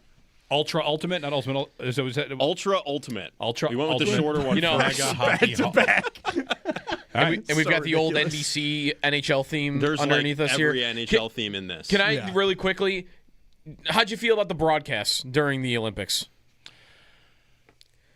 Because I was reminded at how much I loathe the NHL on NBC broadcast. I like Doc Emmerich, and I hated every other element of that broadcast and All of it came back against in the Olympics, except for, again, I like the guy who's doing the play-by-play, which Kenny in this Albert. case was Kenny Albert. Albert's Kenny awesome. Albert's I hate the rest of it. Boucher, I don't love in between. Yeah, I like Kenny Albert. I do not miss Doc Emmerich. I don't either. You weren't a Doc Emmerich guy? I liked him. I wasn't like he wasn't my favorite. I'll but. say legend, and I love that guy because he's. I don't need to go back there. I've had. Yeah, I've had enough ladled and waffle boarding. And, like I'm good. Drive. Yeah. The rest of it, I had somebody make a really good point to me about what we got out of the Olympics, that the NHL couldn't and wouldn't ever do this, but what is one underrated part to what the Olympics brought us? Commercial-free hockey. Oh yeah. Unbelievable. There was like no commercials. No stoppages. And if the NHL, listen, they could never do it. Could they ever build a business model where they say, can we make the same money and cut the commercials in half? Can we really trim it down to deliver action? Those games did not stop. You couldn't leave the screen. Mm-hmm. It was so fun. And that is a part of it. Like, hey, all these new fans. We had, 27 million people watch the gold medal game? Yeah. Mm-hmm. Yeah. How do we keep these people? Well, when they turn us on, let's not ever turn the game off. I know that they can't do that, but don't give them an opportunity to flip something else on right. and not come back. Fewer stoppages. We all watch the Premier League and talk about it all the time. That is one of the biggest sports leagues in the world. They do not stop the game. Right. Yep. You get commercials at halftime, and that's it. Yep. You get commercials on the boards. Yep. You get sponsors on the jerseys, and you trade it all for, I do not have to walk away from this at any point. Would you make that trade? Well, no stoppages, but you have to put sponsors on the jerseys now? Where do I sign? 100%. How far are you going to go? Premier League, there's no crest on the center. No, the crest is up here on the corner, on the breast. But to make that trade, to make it financially beneficial enough, all right, companies are telling you, all right, we'll do this. We will take our commercials off your broadcast, and in exchange, we are replacing our logo with your crests. I'm negotiating a trade. I'm also getting the offside challenge out. You give me that. All right, so you would do it for both? Yep. Offside. He's going to be upset because the NHL not only is keeping offside challenge, they are going further. They installed these fancy new cameras in all the arenas. They're pointing down the blue line. It's like the curling cameras. Which means we are going further into offside challenge than we had before. I also think they've done that 3 other times where they've been like, oh, yeah, we got new blue line cameras. These ones are better. Yeah. Like, guys, just put a camera on the thing and go. I did see the upgraded cameras. Yeah, Ultra HD cameras. Sweet. There'll be 4 new Ultra HD C360 cameras. Great. Put in all the arenas. Can we get those in the I studio? like how they got to call it a C360 camera. This camera will not in any ever be pivoting 360 degrees. By design, it's looking at a line. Yeah, it's fixed permanently. Good thing it's a good point. It's a 360 It won't be turned around. Ever. Looking at the fans. Jeez. All right. The Ultra Ultimate Mega Hockey Hullabaloo. That's the one. The Sabres play against Florida tonight in Sunrise against the Panthers. Yep. Panthers won last night, so we get them on a back-to-back. That's good. nice. That is good. And who started last night? Bobrovsky? I believe Bobrovsky started last night. So, I don't know who their backup. Their backup is. I'm getting good at this again. Who are the backup goalies in the league? Tarasov. There you go. Oh wow, you got it. Although I think he's been better than Bobrovsky this year. He's been better than Bobrovsky by like kind of a lot. Okay, so maybe that's not a good thing. Sweet. Okay. And Florida is still without Barkov, obviously, and still without a couple other guys. They've been without guys every time they've played the Sabres this year. Yeah. Like Marchand didn't play either of the last 2 games. In fact, isn't the last time Marchand played the Sabres the night he jumped Dahlin? That sounds right. That sounds right to me. Dahlin, by the way. He kneed Dahlin to the ground and then jumped on top of him and started throwing punches. Dahlin talked about the hit from Matthew Tkachuk and sounded like the slew foot kind of looking hit. And sounded like he didn't think a thing about it. No, he didn't even know what they were talking about. Yeah, we never got to talk about that play. That was nothing. I know everybody saw like Brady's leg get behind his leg like that. When you're going into a corner like that, that can happen. He did not have the same like forearm shiver on the top. Like it was not. Yeah, Dahlin's not a dirty play. Didn't think much at all. Did you see Dahlin's answer about overtime though? Not my call. Did he want to play? But he it's was not my smiling and he started to. He was going to start to say something and then he stopped and said something different. I think he very easily could have just been like, "Yeah, that coach is a joke." Yeah. So tonight he didn't put me on the ice in 3-on-3. We're double shifting Eric Carlson. Carlson and whoever the other guy they were rotating in. Sabres and Panthers. Vegas is at Washington. That's the only other game that we really have to care about. Go Knights. Yep. Tomorrow, We get by the way. afternoon hockey tomorrow. Yes, I was just going to say. games. We're getting lots of afternoon hockey. Yeah. There's an ABC doubleheader. Yep. Pittsburgh and the Rangers, because, of course, if there's a national hockey broadcast, it must include the Penguins. Go Rangers. Go Rangers. Did you see the report on them today about their rebuild and their blow-up? The report is, they are open for business, but they won't trade Shesterkin. They won't trade Zibanejad? They won't trade Zibanejad. Well, the number one player they should trade is Zibanejad. I saw the name. They obviously won't trade JT Miller. And they don't want to trade any of their young guys. Okay. That was the report I saw. Who are you trading? Like, they're What open is for that? business. But you can't have any of them. You can't have half of them. What is Drury doing over It's funny. there, man? But we will be rooting for them tomorrow afternoon. Zibanejad would be an amazing deadline deal for anybody. They should totally trade Zibanejad if they can. He's it would very make good. no sense to me why they wouldn't. Makes Why no would sense you to be me why holding they- on to the... sorry, it wasn't Zibanejad. It was Adam Fox. Okay. Fox is the one they won't So trade. Zibanejad is on the market. Zibanejad is available. Go get him. Pittsburgh at the Rangers, 12:30 tomorrow. 3 o'clock, Boston and Philly. Go Flyers. That's a go Flyers. Yes, that is a go In Flyers. some spots where, like last night, we were go Boston. Yep. Tonight it's tomorrow it's go Flyers. You said 13 games. Yeah. New Jersey, St. Louis. We don't really care. Doesn't matter. Sharks, Islanders nothing. and Columbus. That is a go Islanders. Yep. Yes. Ottawa, Toronto. That's going to be a go Toronto. That's a bounce back game after their rock bottom last night. Right. Ottawa. I'm not too worried about Ottawa, but still. Washington, Montreal. Go Washington after rooting. I'm rooting for Washington. Oh, I don't agree at all. I'm rooting for Washington. Washington is not going to matter to the Sabres. I don't think it's going to happen. Go Montreal. There's no way three Metro teams are catching them. Yeah. I just don't think that's I'm happening. with Joe on that. You don't need 4 to catch them. Three. You don't even need 3 to catch them. And again, I think catch them. Yeah. If you're talking about those teams, the Sabres have 72. These 4 teams you're talking about, Pittsburgh has caught them. They have 72. They have 72. The Islanders are 1 point back. Right. If Washington passed the Sabres, then that's it. Well, no, then right, you need to fall behind one of Pittsburgh and the Islanders actually, also. if you look at Washington's schedule, I actually think they don't have a lot of Metro games left. They play the Atlantic a lot. Yeah. So Washington's schedule, you're looking at like how many games against the Islanders and Islanders and Devils. Yes. Devils. No. Team Pittsburgh. Yeah, Pittsburgh. Pittsburgh. And the Islanders, the teams that are the 3 teams. Yeah. So the Caps, I'll tell you, they've got Canadians, Mammoth, Bruins, Flames, Flyers, Sabres, Bruins, Senators, Devils, Avalanche, Blues, Knights, Mammoth. You find one yet? Nope. Devils, Flyers. Nope. They play Pittsburgh 2 more times, 2 of the last 3 games of the season, and I don't think they play the Islanders again. Okay. So, But they are also 7% to finish in one of the wild card spots. fine.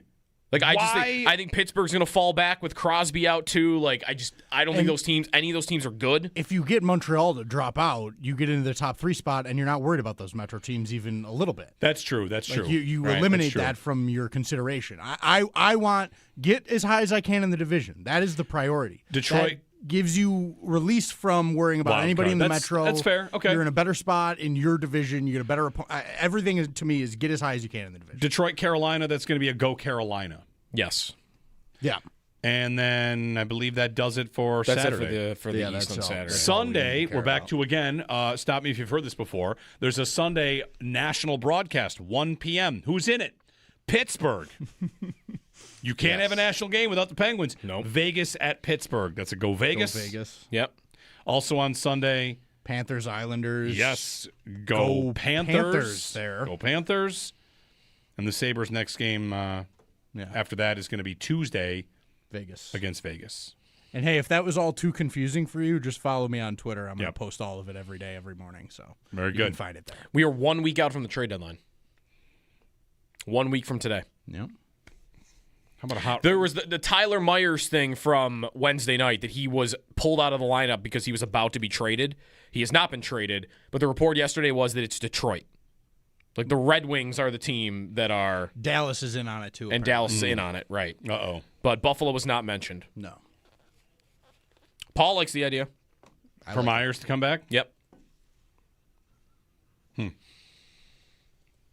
Do something, Yarmo. I saw, has never been past the second round in a 16-year career. So for him, it might really be, I will only leave to go to like 2 teams that I think can win the cup because I have never been deep in the playoffs in a 16-year career.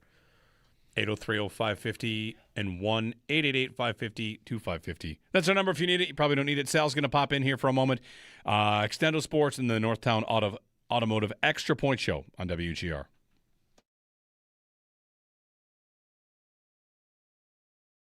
Jim Manos joining us on the Western Hotline about the Combine. How does the process work of setting up the interviews with players? You know, you've got 300 players that are going to be there. You might have an idea about positions you're chasing, players you're chasing. How does a team go about setting up getting the is it 45? Has that been the number that's been floated out there? It might be now. It's different. You know, I haven't actually been there in about 7 years now, so it may have changed. But to your point, yes, you do have to schedule every team sends in their wish list, of interviews. And then you will get every guy. The reason you have to send it in is they have to stagger and schedule those interviews. You get 15 minutes. Yeah. So the scheduling really is pretty impressive. Is most of that you will get every guy that some teams know not to be scheduling interviews with guys at the top of the draft they know they're not going to get? Yeah, of course. If you're picking late, you're wasting your time on some guy. Yeah, you're not going to waste your time on some players, and you don't want to waste their time either. But you can also, some teams do it no matter what. You're going to get the guys that say, the old school GMs, no, you never know. We may trade up. We better talk to them, But so there are those guys too. That's why you can't put much into anything when you say a player met with a team at the Combine. That means nothing.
All right, be caller 5. Which contest? Home show? The other one. Caller 5 to win 4-pack of tickets to one-day admission to the Western New York Sport and Travel Expo coming to the Fairgrounds in Hamburg in March 7th through 9th. Book your dream hunt or get fishing and hunting gear at special show prices. For more info, visit WGR550.com. It's 221-4WGR. Caller 5 wins a 4-pack of tickets. You had a note from Ryan Fowler. Ryan Fowler says he has a list of teams that are going to formally meet with Clemson wide receiver Antonio Williams, who's expected to be a day 2 pick, and the Bills are on the list. Okay. I'm going to need to be talked into this one. I don't know him all that well. I pulled up the first set of highlights I could on Antonio Williams. And Joe, 1 minute and 30 seconds into the clip, the longest throw in the game is a throw that Williams threw.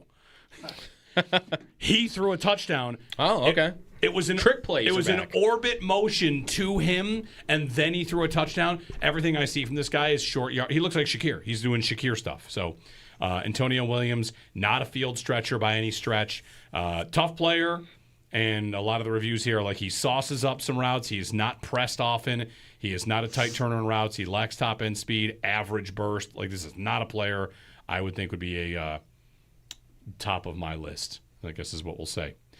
Sally had a question for you. How much time we have? We have 35 seconds left. It's all right. I mean, I'm on after you, but yeah, absolutely. Yeah, I know you got to get the breaks in, but go I ahead. had a specific question and like 40 minutes ago, and I've since forgotten what it was. So, how are you? I'm doing well. Back from the combine.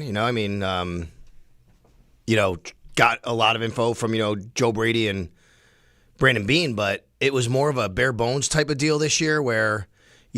Joe's in his first year, and he's it's a feeling out process for him, like these kinds of environments. So but it was nice to kind of catch up and at least hear a little bit of what the direction might be. All right, more on that with Sal coming up. Open phone lines you want to call, and you give him a call 803-0550. Jeremy and Joe, we're back Monday morning here on WGR.